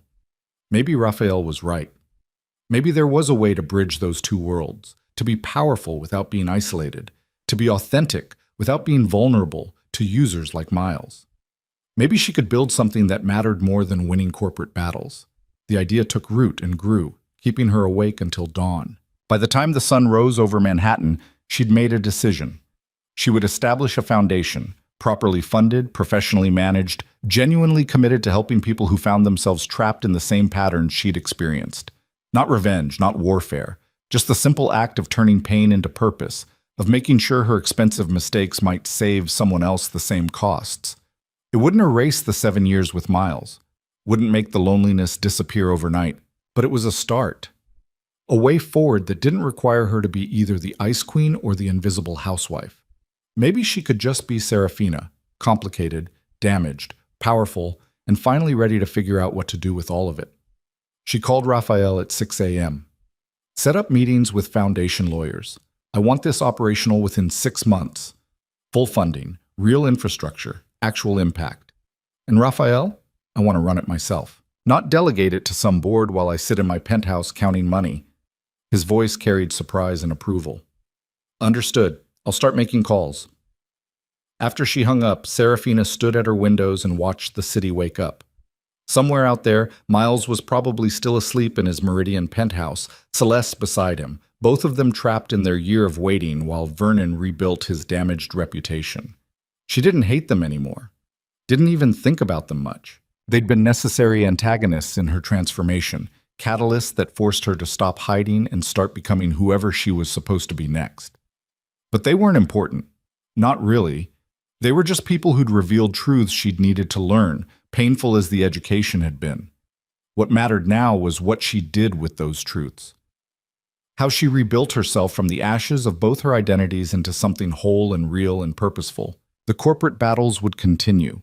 She was still Sarafina Vale, after all, and power was both her inheritance and her nature. But now she'd have something else too. Something that might, eventually, fill the emptiness that had driven her to hide in the first place. It was a beginning, not perfect, not healed, not anywhere close to happily ever after. But it was hers, honest and complicated and finally moving forward instead of running away. That was enough. For now, it was enough. The foundation took shape with the same precision Sarafina had once applied to building her business empire. But this time, the metrics that mattered weren't profit margins and stock prices. She measured success in lives changed, patterns broken, and futures reclaimed from the grip of manipulation. She named it the Meridian Foundation, a deliberate choice that made her smile every time she signed documents. The building Miles had been so proud to live in would now be immortalized as the name of an organization helping people escape exactly the kind of users he'd become. The irony was delicious. Within 4 months, the foundation had offices in 3 cities, a staff of 42, and partnerships with legal clinics, counseling centers, and financial literacy programs. Sarafina threw herself into the work with an intensity that surprised even Raphael, who'd known her at her most driven. "You're working 16-hour days," he observed one evening, finding her still at her desk at 9 p.m. reviewing grant applications. "That's more than you ever did running your actual empire." "This matters more." She didn't look up from the file she was reading. A woman named Diana, whose husband had isolated her from her family, controlled every penny she spent and convinced her she was worthless. The story was brutally familiar. "These are real people, Raphael, not just numbers on a balance sheet." "I know. I'm just worried you're using this to avoid dealing with everything that happened." "Maybe I am." She finally met his eyes. "But if my avoidance helps people like Diana escape before they waste 7 years on someone who doesn't deserve them, then it's productive avoidance." Raphael didn't argue, but his concern lingered in the air between them like smoke. The foundation's official launch was scheduled for a major gala in October, 6 months after Sarafina's dramatic reappearance in New York society. The event would introduce the Meridian Foundation to the philanthropic world, court major donors, and establish Sarafina Vale as more than just a reclusive billionaire with a scandalous divorce. Planning the gala meant working with Elena Vance, one of Manhattan's premier event coordinators. Elena arrived for their first meeting with a portfolio of previous events and the kind of confident efficiency that Sarafina appreciated. "I understand you want this to be different from typical charity galas," Elena said, spreading mood boards across the conference table. "Less about wealthy people congratulating themselves, more about actually highlighting the work." "Exactly." Sarafina studied the concepts Elena had prepared. "I want the survivors we've helped to be present, if they're comfortable. I want people to hear real stories, not just write checks to feel good about themselves." "That's brave. It'll make some donors uncomfortable." "Good. Comfortable people don't change anything." They worked together for 3 hours, Elena proving to be not just competent, but genuinely passionate about the Foundation's mission. As she was packing up to leave, she paused. "Can I ask you something personal, Ms. Vale?" Sarafina tensed automatically, but something about Elena's directness made her nod. "The stories about your divorce, about you hiding who you were to test whether someone could love you for yourself. Was that really why you did it? Does it matter?" "It matters to people like me." Elena's voice was quiet but firm. "I spent 5 years with someone who made me feel like I had to be smaller, quieter, less ambitious to keep him happy. Reading about what you went through, how you got out and rebuilt yourself, It helped me leave. So yes, it matters. Sarafina felt something crack in her chest. The carefully maintained distance she kept from her own pain suddenly breached by Elena's honesty. It was real, she said. All of it. I wanted to know if I could be loved for who I was without the complications of money. Turns out the answer was no, but not because of the money. Because I chose someone who was only capable of loving what people could do for him. She paused, then added, I'm glad you got out. Me too. Elena smiled, gathering her things. I'll have the venue proposals ready by Friday. And Ms. Vale, thank you for being honest about it, for not pretending it didn't hurt. After Elena left, Sarafina sat in her office and let herself feel the weight of what she'd built. The foundation wasn't just about helping others. It was about transforming her own pain into something that mattered, about making sure the 7 years with Miles counted for something beyond expensive lessons in human nature. But Elena's words lingered. People were watching her story, finding courage in her survival. That was a responsibility she hadn't anticipated, and it felt both terrifying and strangely empowering. The next morning, Raphael arrived with news that disrupted her careful equilibrium. Vernon Barron's empire is collapsing, he said without preamble, setting a stack of financial reports on her desk. The stellar withdrawal damaged his credibility worse than we thought. 3 major investors have pulled out of his projects. His stock is down 40%. The board is calling for his resignation. Sarafina felt no triumph, just a hollow acknowledgement of inevitable consequences. And Miles? Still employed, but barely. Vernon's keeping him on to save face, but word is he's essentially been demoted to glorified assistant. Celeste is apparently furious.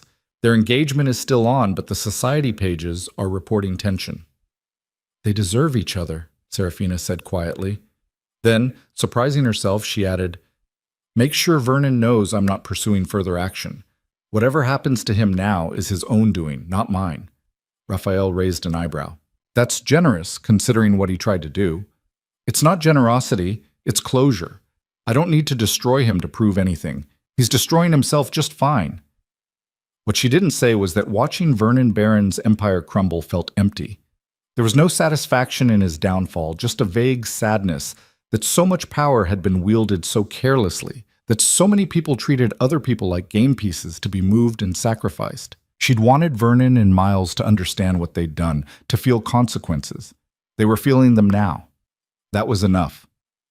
The weeks leading up to the gala were consumed with work, reviewing applications, approving programs, meeting with the women the foundation had helped. Each story was different, but fundamentally the same. Someone had made themselves small for someone else, had believed that love required self-erasure, had finally found the courage to leave. One afternoon, Sarafina met with a woman named Patricia, who'd been married for 12 years to a man who'd systematically isolated her from everyone who cared about her. The foundation had helped her secure legal representation, safe housing, and job training. Now Patricia sat across from Sarafina in a conference room, tears streaming down her face. I thought I was crazy, Patricia said. He told me I was oversensitive, that I imagined problems that didn't exist, that no one else would ever put up with me. I believed him. For 12 years I believed him. You're not crazy, Sarafina said firmly. You were manipulated by someone who benefited from your doubt. How did you know to leave? Patricia asked. How did you know it wasn't you? Sarafina thought about that Tuesday night, the cold steak and burned candles. The moment she'd realized Miles didn't just not love her anymore, he'd probably never loved her at all. I didn't know, she admitted. Not at first. I thought I could fix it, that if I just tried harder or was better somehow, he'd remember why he married me. But then he made it clear that I was never the problem. His inability to value people was the problem. And that wasn't something I could fix, no matter how small I made myself. Patricia nodded slowly. The counselor you connected me with said something similar, that I kept trying to solve a problem that wasn't mine to solve. Exactly. Your husband's cruelty isn't your responsibility to fix. Your only responsibility is to yourself.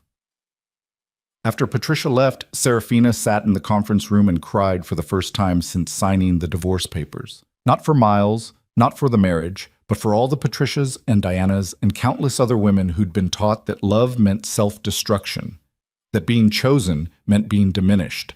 She cried for Lena Hart, who'd tried so hard to be enough. And for Sarafina Vale, who'd run from her own power because it made people treat her like a thing instead of a person. Then she dried her tears, fixed her makeup, and went back to work. Because crying was necessary, but action was what changed things. The gala arrived on a crisp October evening, the kind of night when Manhattan felt like the center of the universe. Sarafina had chosen a converted warehouse in Brooklyn rather than a traditional ballroom, wanting the event to feel different from the usual society circuit. Elena had transformed the space into something that managed to be both elegant and genuine, with displays showing the foundation's work and quiet corners where survivors could tell their stories to anyone willing to listen. Sarafina dressed carefully, a deep emerald gown that was beautiful without being ostentatious, jewelry that was real but understated. She wanted to look powerful but approachable, successful but not untouchable. When she arrived, the space was already filling with guests, politicians and business leaders mixed with counselors and legal advocates. Society matrons who'd come to see Sarafina Vale in person found themselves in conversation with women who'd been homeless 3 months ago and were now rebuilding their lives with the foundation's help. It was exactly what she'd hoped for, uncomfortable in the best way, forcing people to confront realities they usually ignored. Elena found her near the entrance, looking simultaneously stressed and triumphant. "There's a problem," she said quietly. "What kind of problem?" Miles Crow and Celeste Barron just arrived. With Vernon. Security stopped them at the door, but they're insisting they were invited. Sarafina's first instinct was to have them removed immediately. Her second was to wonder what game Vernon was playing. Her third was to recognize an opportunity. "Let them in," she said. Elena looked shocked. "Are you sure?" "Completely. But make sure security knows to watch them. And Elena, thank you for the warning." She found them in the main gallery 10 minutes later, looking profoundly uncomfortable as a survivor named Rachel described how her ex-husband had controlled every aspect of her life for 9 years. Miles had gone pale, while Celeste looked like she wanted to be anywhere else. Vernon maintained his political smile, but his eyes were calculating. Sarafina approached them directly, cutting through the crowd with the kind of presence that made people step aside automatically. "Vernon," she said pleasantly, "this is unexpected. I don't recall sending you an invitation." "We came to show support," Vernon said smoothly. "The Meridian Foundation is doing important work. We wanted to contribute." "How thoughtful." Her voice was ice wrapped in silk. "Though I have to wonder what specifically inspired this sudden interest in helping people escape manipulative relationships." Vernon's smile tightened. "Everyone deserves a second chance, Ms. Vale. Even those of us who've made mistakes." "I agree. Second chances are valuable. Earned, not given, but valuable." She turned to Miles, who was staring at the floor like he wished it would open up and swallow him. "What about you, Miles? What brings you here?" He finally looked up, and she saw something in his eyes that might have been genuine shame. "I wanted to apologize, publicly, for how I treated you, for not seeing what I had until it was gone." "That's very brave," Sarafina said, and meant it. "But this isn't the place for your redemption arc. These women are here to celebrate their survival, not to make men feel better about their failures." "I know. I just thought..." "You thought you could show up, say sorry, and somehow balance the scales." She kept her voice quiet, aware of the people starting to notice their conversation. "That's not how this works, Miles. You don't get to feel better about what you did just because you acknowledge it was wrong." Celeste finally spoke, her voice sharp with defended pride. "You're being unnecessarily cruel. Miles has been through hell because of you. His career is ruined. His reputation is destroyed. Haven't you punished him enough?" Sarafina looked at Celeste, really looked at her, and saw a woman who'd been raised to believe that having power meant wielding it without consequence, who'd pointed at Miles like he was a handbag and expected Daddy to acquire him, who had no concept that people might have value beyond their usefulness. "I haven't punished anyone," Sarafina said calmly. "I've simply stopped protecting people from the consequences of their own choices." Miles destroyed his own career when he decided to divorce his wife and immediately get engaged to his boss's daughter.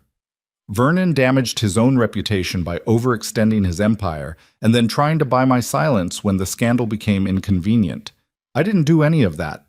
I just refused to make it easier for them to pretend it didn't matter. "You manipulated everything," Celeste started, but Vernon cut her off. Celeste, enough. He turned to Sarafina with something that might have been respect in his eyes. You're right. We made our choices and we're living with them. I came here tonight because I wanted you to know that, despite everything, I recognize what you're building here is important, and I'd like to contribute. A substantial donation, no strings attached. Why? Sarafina asked bluntly. Because my daughter needs to understand that actions have consequences. And because maybe if I support the kind of work that helps people recognize manipulation, she'll learn something before she becomes the kind of person who treats people the way we treated you. It was the closest thing to an apology Vernon Barron was probably capable of, admitting fault through action rather than words. Sarafina studied him, trying to decide if this was another manipulation or genuine contrition. $10 million, Vernon said, to the foundation. Anonymous donation, if you prefer. But I want it to fund programs that teach people to recognize when they're being used. To see the patterns before they waste years on people who don't deserve them.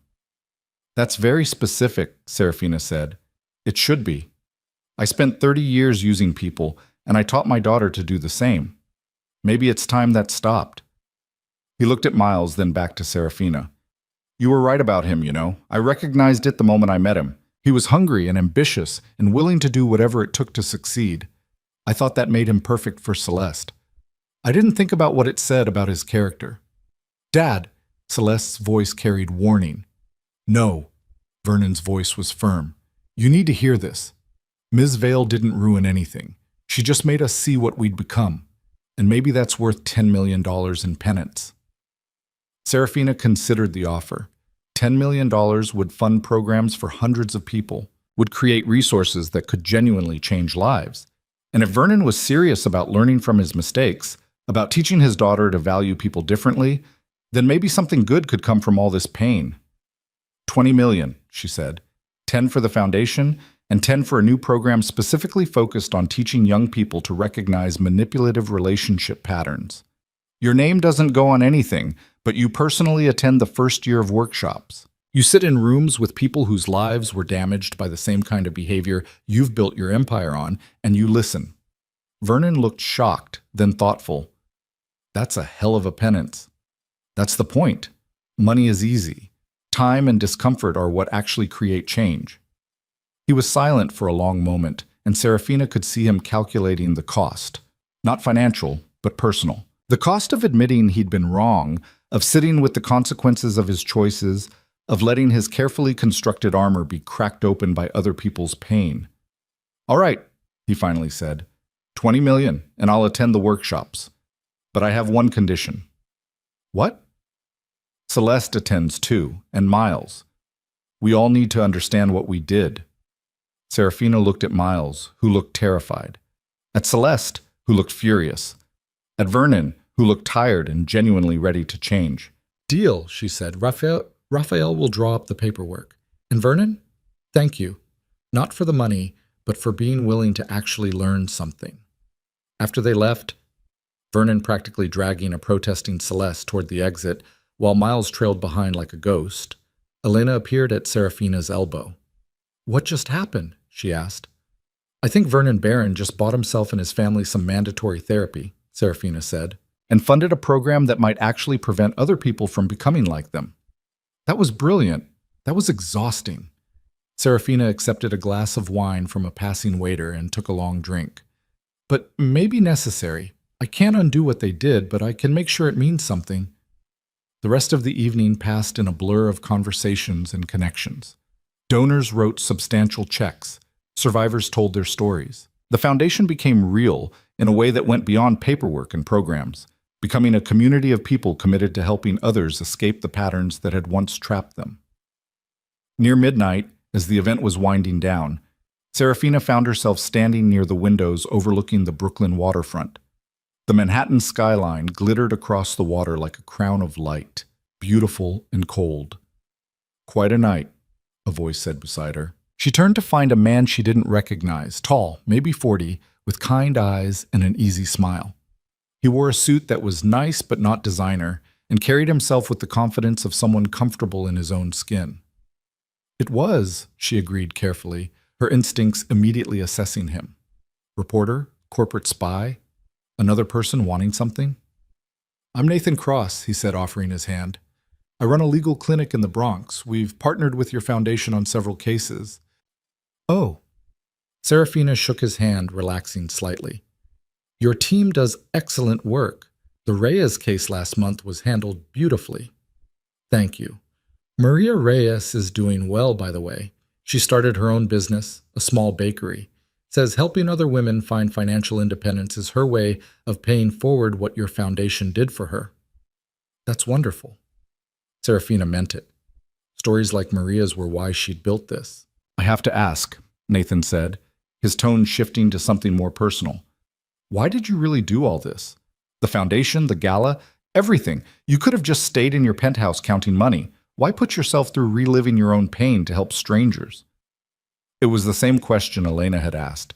But coming from Nathan, it felt different. Less about validation and more about genuine curiosity. "Because the pain doesn't go away just because you ignore it," Sarafina said. "I tried hiding from who I was and it didn't work. So now I'm trying to transform who I was into something that might actually help people. Maybe that's selfish in its own way, using other people's healing to process my own. But at least it's honest." "I don't think it's selfish," Nathan said. "I think it's brave. And I think the people you're helping don't care whether your motives are complicated as long as the help is real." They talked for another hour, standing by the windows while the gala ended around them. Nathan told her about his work, about the systemic issues that kept people trapped in abusive situations, about his own journey from corporate law to advocacy work. Sarafina found herself relaxing, talking to him the way she used to talk to people when she was Lena Hart. Honestly, without calculation, just two people sharing ideas. It wasn't until he was leaving that she realized she'd enjoyed the conversation without once thinking about what he wanted from her or what his ulterior motives might be. Maybe because he'd approached her as a colleague rather than a billionaire. Maybe because, in the context of the foundation, they were equals working toward the same goals. "We should have coffee sometime," Nathan said as he was putting on his coat. "Talk about expanding the legal partnership. Your foundation is funding really innovative work, and I think we could do more together." "I'd like that," Sarafina said, and was surprised to find she meant it. After everyone left and the cleanup crew was breaking down the event, Sarafina stood in the empty warehouse and let herself feel the full weight of what she'd accomplished. The foundation was real. Vernon's donation, begrudging and complicated as it was, would fund programs that could genuinely help people. And for the first time since returning to New York, she felt like she was building something that mattered more than corporate victories or personal revenge. Raphael found her there, still in her gala gown, surrounded by empty tables and dimmed lights.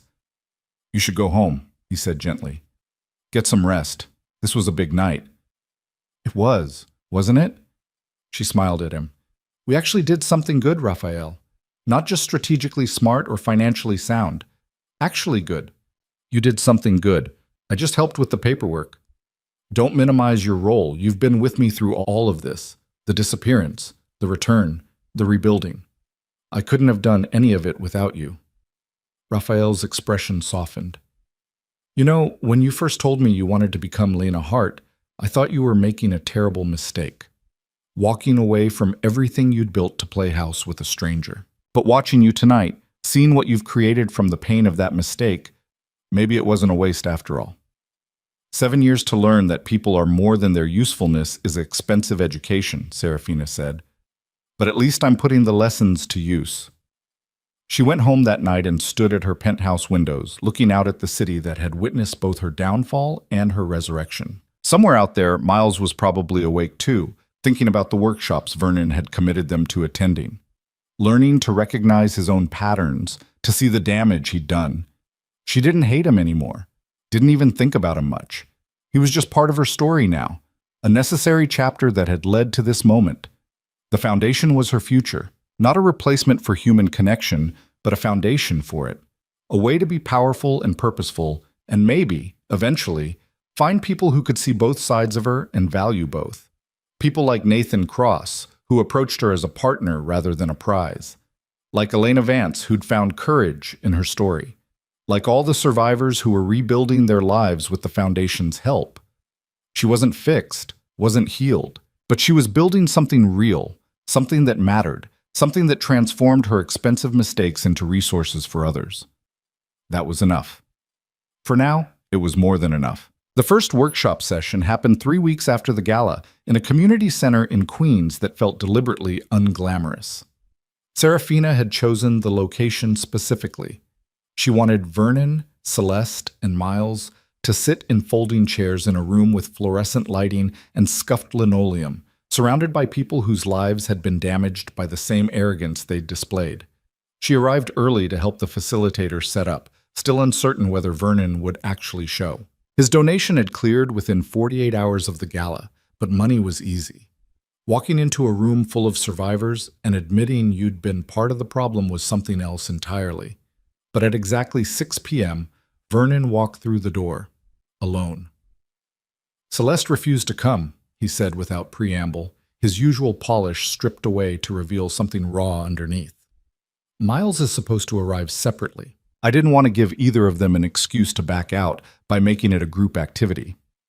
I'm surprised you came, Sarafina admitted. So am I. Vernon looked around the room, taking in the circle of chairs and the survivors already gathering. But I made a commitment, and maybe it's time I actually kept one that didn't benefit me directly. The session was brutal in its honesty. The facilitator, a woman named Dr. Chen, who specialized in trauma recovery, created a space where survivors could share their experiences without judgment. Vernon sat rigid in his chair as woman after woman described relationships that sounded disturbingly similar to the dynamics he'd modeled in his own life. Relationships built on control, manipulation, and the fundamental belief that some people existed to serve others. When Dr. Chen asked if anyone wanted to respond to what they'd heard, Vernon surprised everyone by raising his hand. My name is Vernon Barron, he said, his voice unsteady. And I've spent my entire life treating people the way you've all described.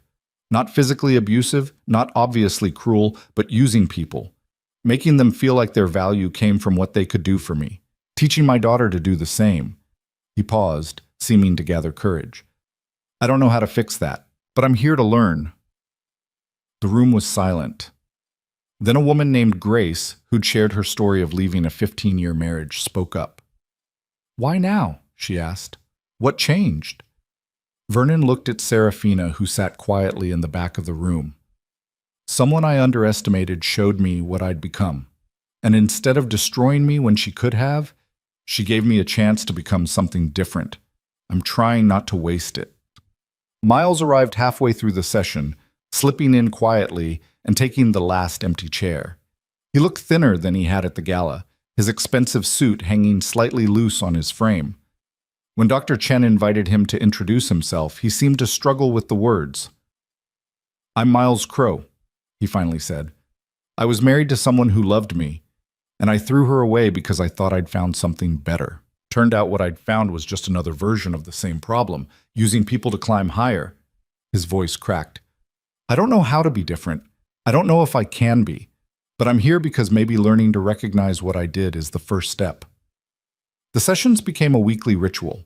Vernon never missed one, showing up in increasingly casual clothing as the weeks progressed, as if he was shedding his corporate armor piece by piece. Miles came irregularly at first, then more consistently, his initial defensiveness slowly eroding into something that might have been genuine remorse. Celeste appeared exactly once, stayed for 20 minutes, and left in tears after a survivor named Keisha described how her ex-fiancé's family had treated her like an acquisition rather than a person. Sarafina saw the recognition in Celeste's eyes. The moment she understood that she'd done exactly the same thing to Miles, pointed at him, and expected Daddy to acquire him like a luxury car. After Celeste fled, Vernon looked at Sarafina across the circle with something like gratitude and grief mixed together. Thank you, he mouthed. She nodded. Some lessons couldn't be taught, only experienced. Celeste would either process what she'd seen and change, or she wouldn't. That was her choice to make. Meanwhile, the foundation continued to grow. Sarafina spent her days in meetings with program directors, her evenings reviewing case files, and her rare free moments trying to figure out who she was now that she was neither Lena Hart nor the Ice Queen version of Sarafina Vale she'd been before her disappearance. Coffee with Nathan Cross became a weekly occurrence. They met at a small cafe in the village, halfway between her office and his clinic, and talked about expanding legal services and navigating bureaucratic challenges. But their conversations inevitably drifted beyond work. To books they'd read, places they'd traveled, the strange isolation that came with dedicating yourself to helping others when your own life felt unresolved. "Do you ever regret it?" Nathan asked one afternoon, stirring sugar into his third coffee. "Walking away from your old life, becoming Lena Hart?" "Every day," Sarafina said honestly, "but not for the reasons you'd think. I don't regret leaving the corporate world. I regret that I felt I had to erase myself completely to find something real. Like I couldn't imagine being both powerful and authentically connected. And now? Now I'm trying to figure out if those things can coexist. If I can be honest about who I am, all of it, the power and the damage and everything in between, and still have relationships that aren't transactional." Nathan smiled. "For what it's worth, this feels pretty authentic to me. Two people who care about the same work, drinking overpriced coffee and talking about ideas, no agenda, no manipulation, just connection." "Is that what this is?" Sarafina asked, genuinely uncertain. "I think so, unless you've been secretly plotting to acquire my clinic this whole time." She laughed, surprised by how easy it felt. "Your clinic is safe. I'm trying very hard not to acquire things anymore. Just build them." Their friendship, because that's what it was becoming, Sarafina realized, felt different from anything she'd experienced as either version of herself. Nathan knew who she was, knew her history, and treated her like a colleague with interesting ideas rather than a trophy to collect or a problem to solve. There was no performance required, no careful calibration of which parts of herself to reveal and which to hide. It was terrifying. It was also wonderful. 3 months after the foundation launch, Raphael requested an urgent meeting. He arrived at her penthouse with the expression he wore when something significant had shifted in the world. "Vernon Barron resigned from his company this morning," Raphael said, pulling up news articles on his tablet. "Stepped down as CEO, gave up his board seat. Everything. He's keeping a minority stake but relinquishing operational control." Sarafina read the official statement, noting the careful language about pursuing new priorities and dedicating time to philanthropic work. Reading between the lines, she saw something else.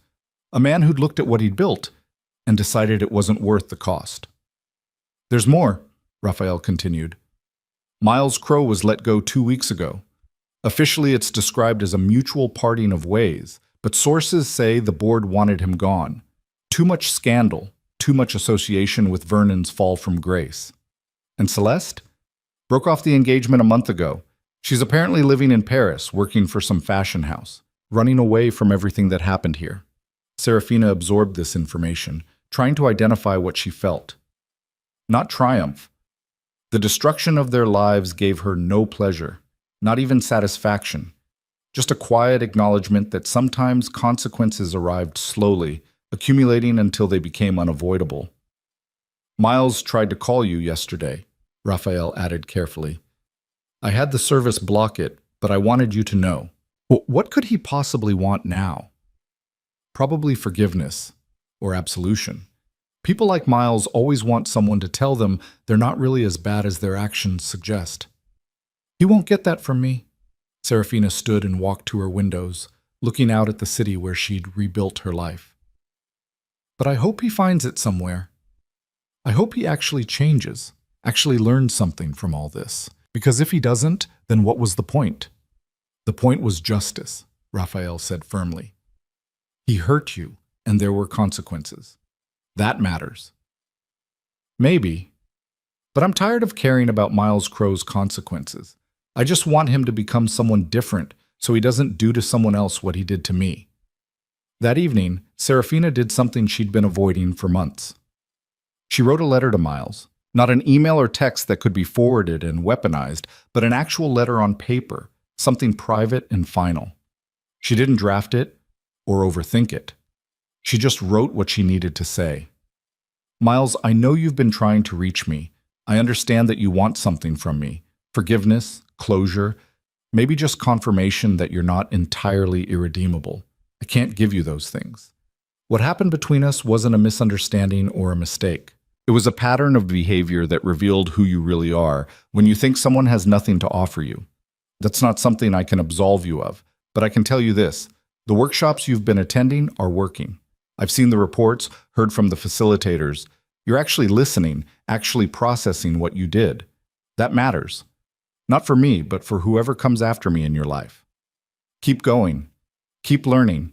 Keep becoming someone different than who you were. As for forgiveness, I'm working on that, but not for your benefit, for mine.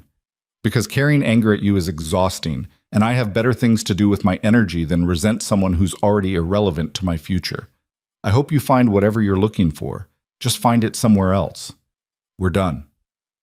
Sarafina. She sealed the letter, addressed it. Care of Vernon's Foundation contact, and dropped it in the mail before she could reconsider. Then she went to dinner with Nathan, who'd invited her to try a new restaurant in Brooklyn that donated its profits to food security programs. They talked about the foundation's expansion plans, about a complex custody case Nathan's clinic was handling, about everything and nothing.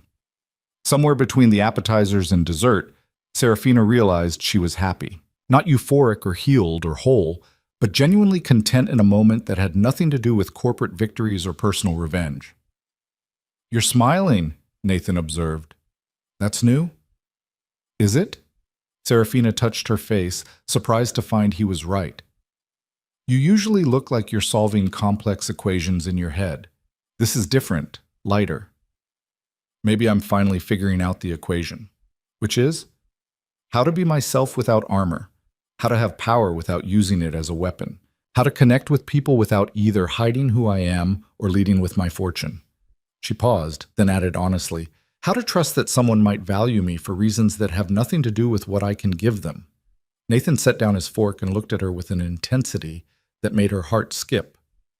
For what it's worth, I figured out the answer to that one months ago, which is, you're brilliant, complicated, funny when you let yourself be, and genuinely committed to making a difference.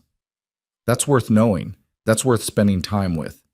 Everything else, the money, the power, the dramatic backstory, is just context. Sarafina felt tears prick her eyes, overwhelmed by the simple honesty of his words.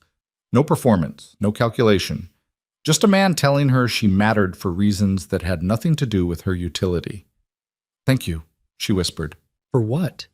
For seeing me, all of me, and not running. Nathan reached across the table and took her hand. Why would I run? This is the most interesting friendship I've had in years, possibly ever. Friendship, Sarafina repeated, testing the word. For now, Nathan said carefully. Unless you'd like it to be something else, eventually, when you're ready. She thought about that. About the possibility of building something real with someone who'd seen her at her most complicated and stayed anyway. About what it might mean to trust someone with not just her story, but her future. I'd like that, she said. Eventually, when I'm ready. Take your time, Nathan said, squeezing her hand. I'm not going anywhere. 6 months after the foundation launch, Sarafina stood in an art gallery in Chelsea. Surrounded by paintings from emerging artists, the foundation had sponsored through its creative recovery program. The work was raw and powerful, each piece telling a story of survival and transformation. She was studying a particularly striking abstract piece when she felt someone approach.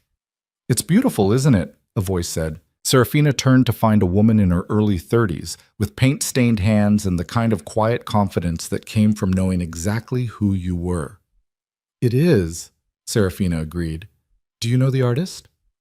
I am the artist. The woman extended her hand. Maya Santos, this is my first show. Sarafina Vale, congratulations, your work is incredible. I know who you are, Maya said softly. Your foundation's grant program gave me the resources to leave my ex-husband and start painting again. He'd convinced me I had no talent, that art was a hobby for people who didn't have to worry about real life. Turned out he was just scared of what I might become if I actually pursued it. And what did you become? Maya smiled and gestured at the gallery walls covered in her work. This.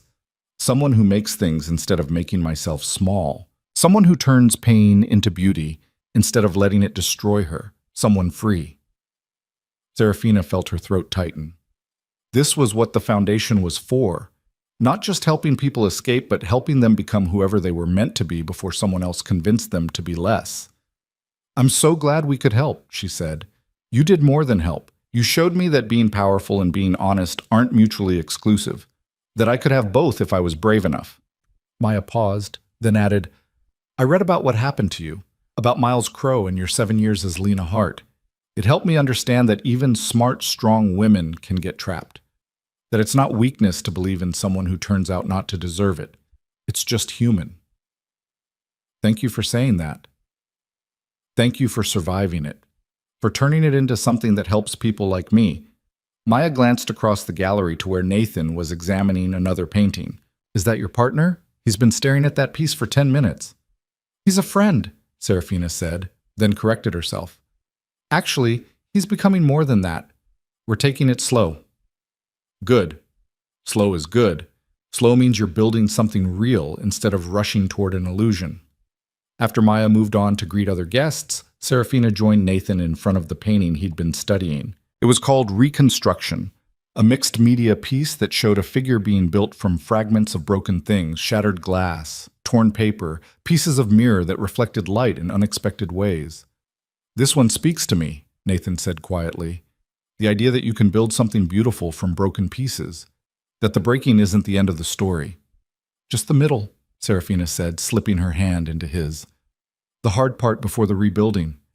He turned to look at her, and she saw in his eyes the same thing she felt: possibility.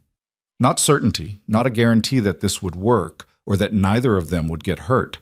Just the genuine possibility of building something real with someone who saw all her broken pieces and thought they were worth reassembling.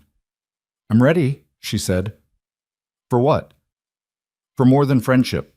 For trying something real. For trusting someone with more than just my story." Nathan's smile was like sunrise. "Are you sure? We can keep taking it slow." "I've been taking it slow for 8 months. I think I've earned the right to jump." She pulled him closer, feeling simultaneously terrified and exhilarated. "Just promise me something. Anything.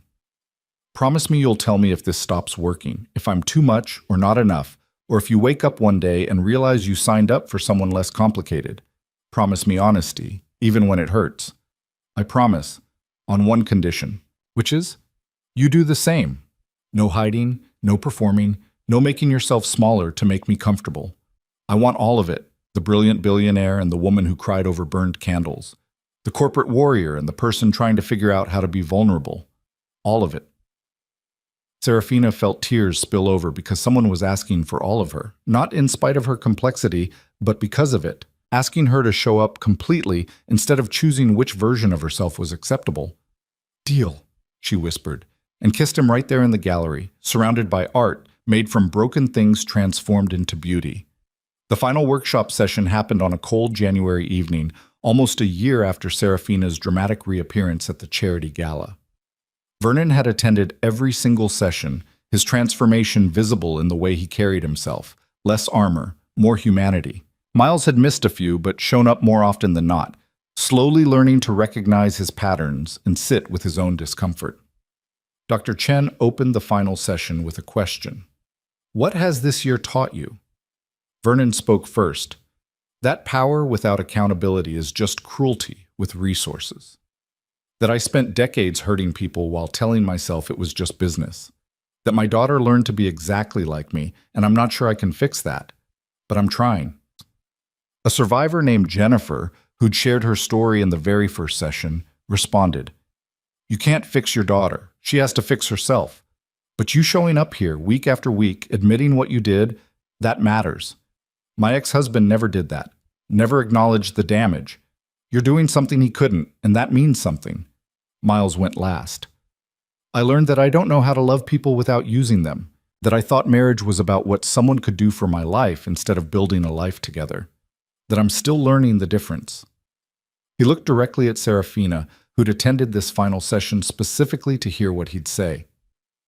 "I'm sorry. I know that's not enough. I know I can't undo what I did, but I'm sorry, and I'm trying to become someone who wouldn't do it again." Sarafina felt nothing looking at him. No anger, no pain, no satisfaction in his obvious misery.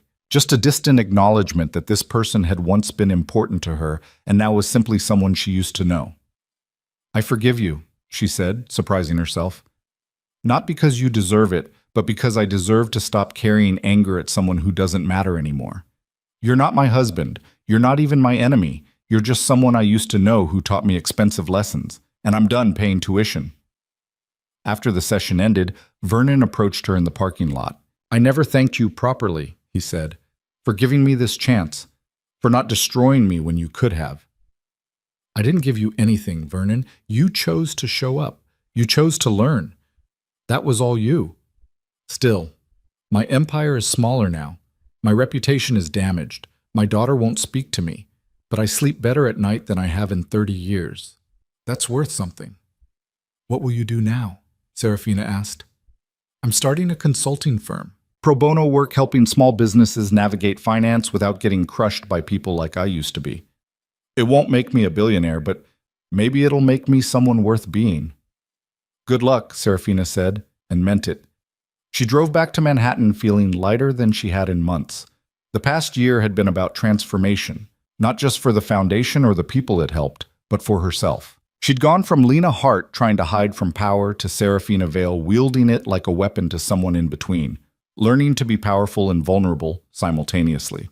Nathan was waiting at her penthouse when she arrived, having used the key she'd given him 3 months ago when they'd stopped pretending this was casual. "How was the final session?" he asked, pulling her into his arms. "Closure," she said against his chest. "Vernon's actually changed. Miles is trying. I forgave them both and discovered I meant it. That's huge. It is. And I couldn't have done it without this," she gestured between them, "without knowing that I could be all of myself with someone and have them stay. That made it safe to let go of the anger." Nathan kissed the top of her head. "For the record, I'm not going anywhere. You're stuck with me. Promise?" "Promise. Even when you're impossible, even when you work 16-hour days and forget to eat, even when you're brilliant and terrifying and make me feel like I'm dating a force of nature." "You are dating a force of nature," Sarafina said, smiling against his shirt. "I know. It's my favorite thing about you." They stood there in her penthouse overlooking the city that had witnessed every version of her, and Sarafina felt something she hadn't felt since before she'd become Lena Hart, complete. Not perfect, not undamaged, but whole in a way that included all her broken pieces and sharp edges. The foundation thrived. The programs expanded to 4 more cities. Maya Santos's art show sold out, with half the proceeds donated back to the Creative Recovery Program. Patricia found a job she loved and started dating someone who treated her like she mattered. Maria Reyes Bakery became successful enough to hire 3 employees, all of them women escaping their own difficult situations. Vernon's pro bono consulting helped 17 small businesses avoid predatory lending. Miles started volunteering at a youth center, teaching financial literacy to kids from disadvantaged backgrounds. Celeste stayed in Paris, and according to reports, was slowly learning to build an identity that wasn't based on daddy's money. And Sarafina learned to be happy. Not the shallow happiness of corporate victories or the desperate happiness of thinking ordinary could be enough. Real happiness, complicated and hard-won, built on honesty and purpose, and relationships that didn't require her to choose between power and connection. She and Nathan moved in together after 8 months, choosing a brownstone in Brooklyn that felt like neutral territory. Not her penthouse where Sarafina Vale had lived in isolation, not his modest apartment where he'd built his advocacy work, but something new they could build together. Raphael attended their housewarming party and pulled Sarafina aside. "I'm proud of you," he said simply. "When you first told me you wanted to become Lena Hart, I thought you were running from yourself. Turns out you were running towards something. You just had to go through hell to find it." "Was it worth it?" Sarafina asked. 7 years with Miles, all that pain, everything that happened. Raphael considered that. Would you be here without it? Would you have built the foundation, found Nathan, figured out how to be whole? Probably not. Then maybe it was worth it. Not because the pain was good, but because you transformed it into something that matters. That's alchemy, Sarafina. That's rare. 2 years after her dramatic return to New York society, Sarafina stood on stage at the Foundation's anniversary gala. The event had grown, twice as many people, 3 times the funding, 10 times the impact. But the mission remained the same, helping people escape manipulation and rebuild themselves into whoever they were meant to be. 2 years ago, I came back from 7 years in hiding, she told the crowd. I'd tried to escape myself, tried to find love by erasing everything that made me powerful. It didn't work, but the failure taught me something crucial, that the answer isn't to hide your power or weaponize it. The answer is to use it honestly, for things that matter, with people who see all of you and stay anyway. She looked at Nathan in the front row, at Raphael beside him, at Elena coordinating the event, at the survivors scattered throughout the crowd who'd become colleagues and friends. The Meridian Foundation exists because I learned that pain only matters if you transform it. That being broken only matters if you let the breaking destroy you instead of remake you. We're all made of fragments, shattered glass and torn paper, and pieces of mirror that catch light in unexpected ways. The question isn't whether we'll break. The question is what we'll build from the pieces. The applause was thunderous, but Sarafina barely heard it. She was too busy looking at the life she'd built from her own broken pieces, the community she'd created from her expensive mistakes, the future spreading out before her like a promise she was finally ready to keep. After the gala, she and Nathan walked along the Brooklyn waterfront, the Manhattan skyline glittering across the water. "Do you ever miss it?" Nathan asked. "The corporate world, the power games, the version of yourself that terrified people." "Sometimes," Sarafina admitted, "but then I remember why I left. That version of me was powerful but empty, successful but alone.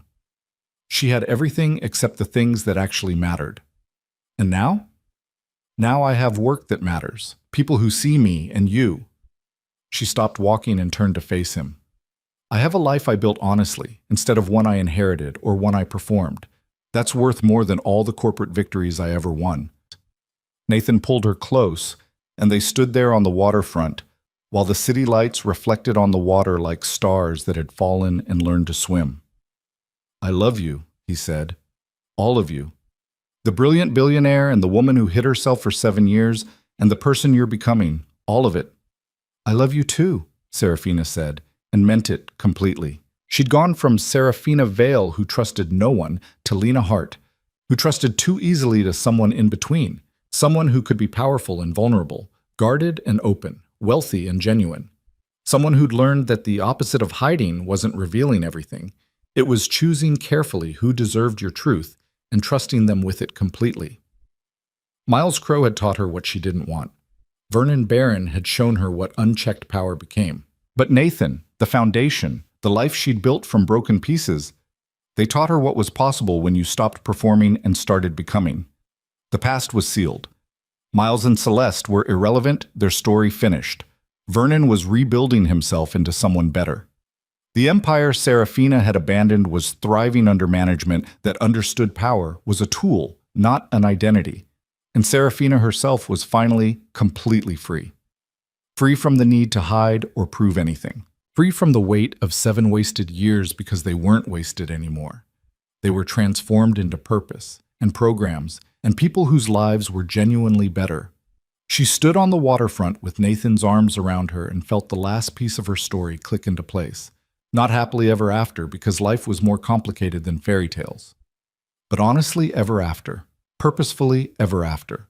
Wholly, completely, authentically herself ever after. That was enough. More than enough. That was everything.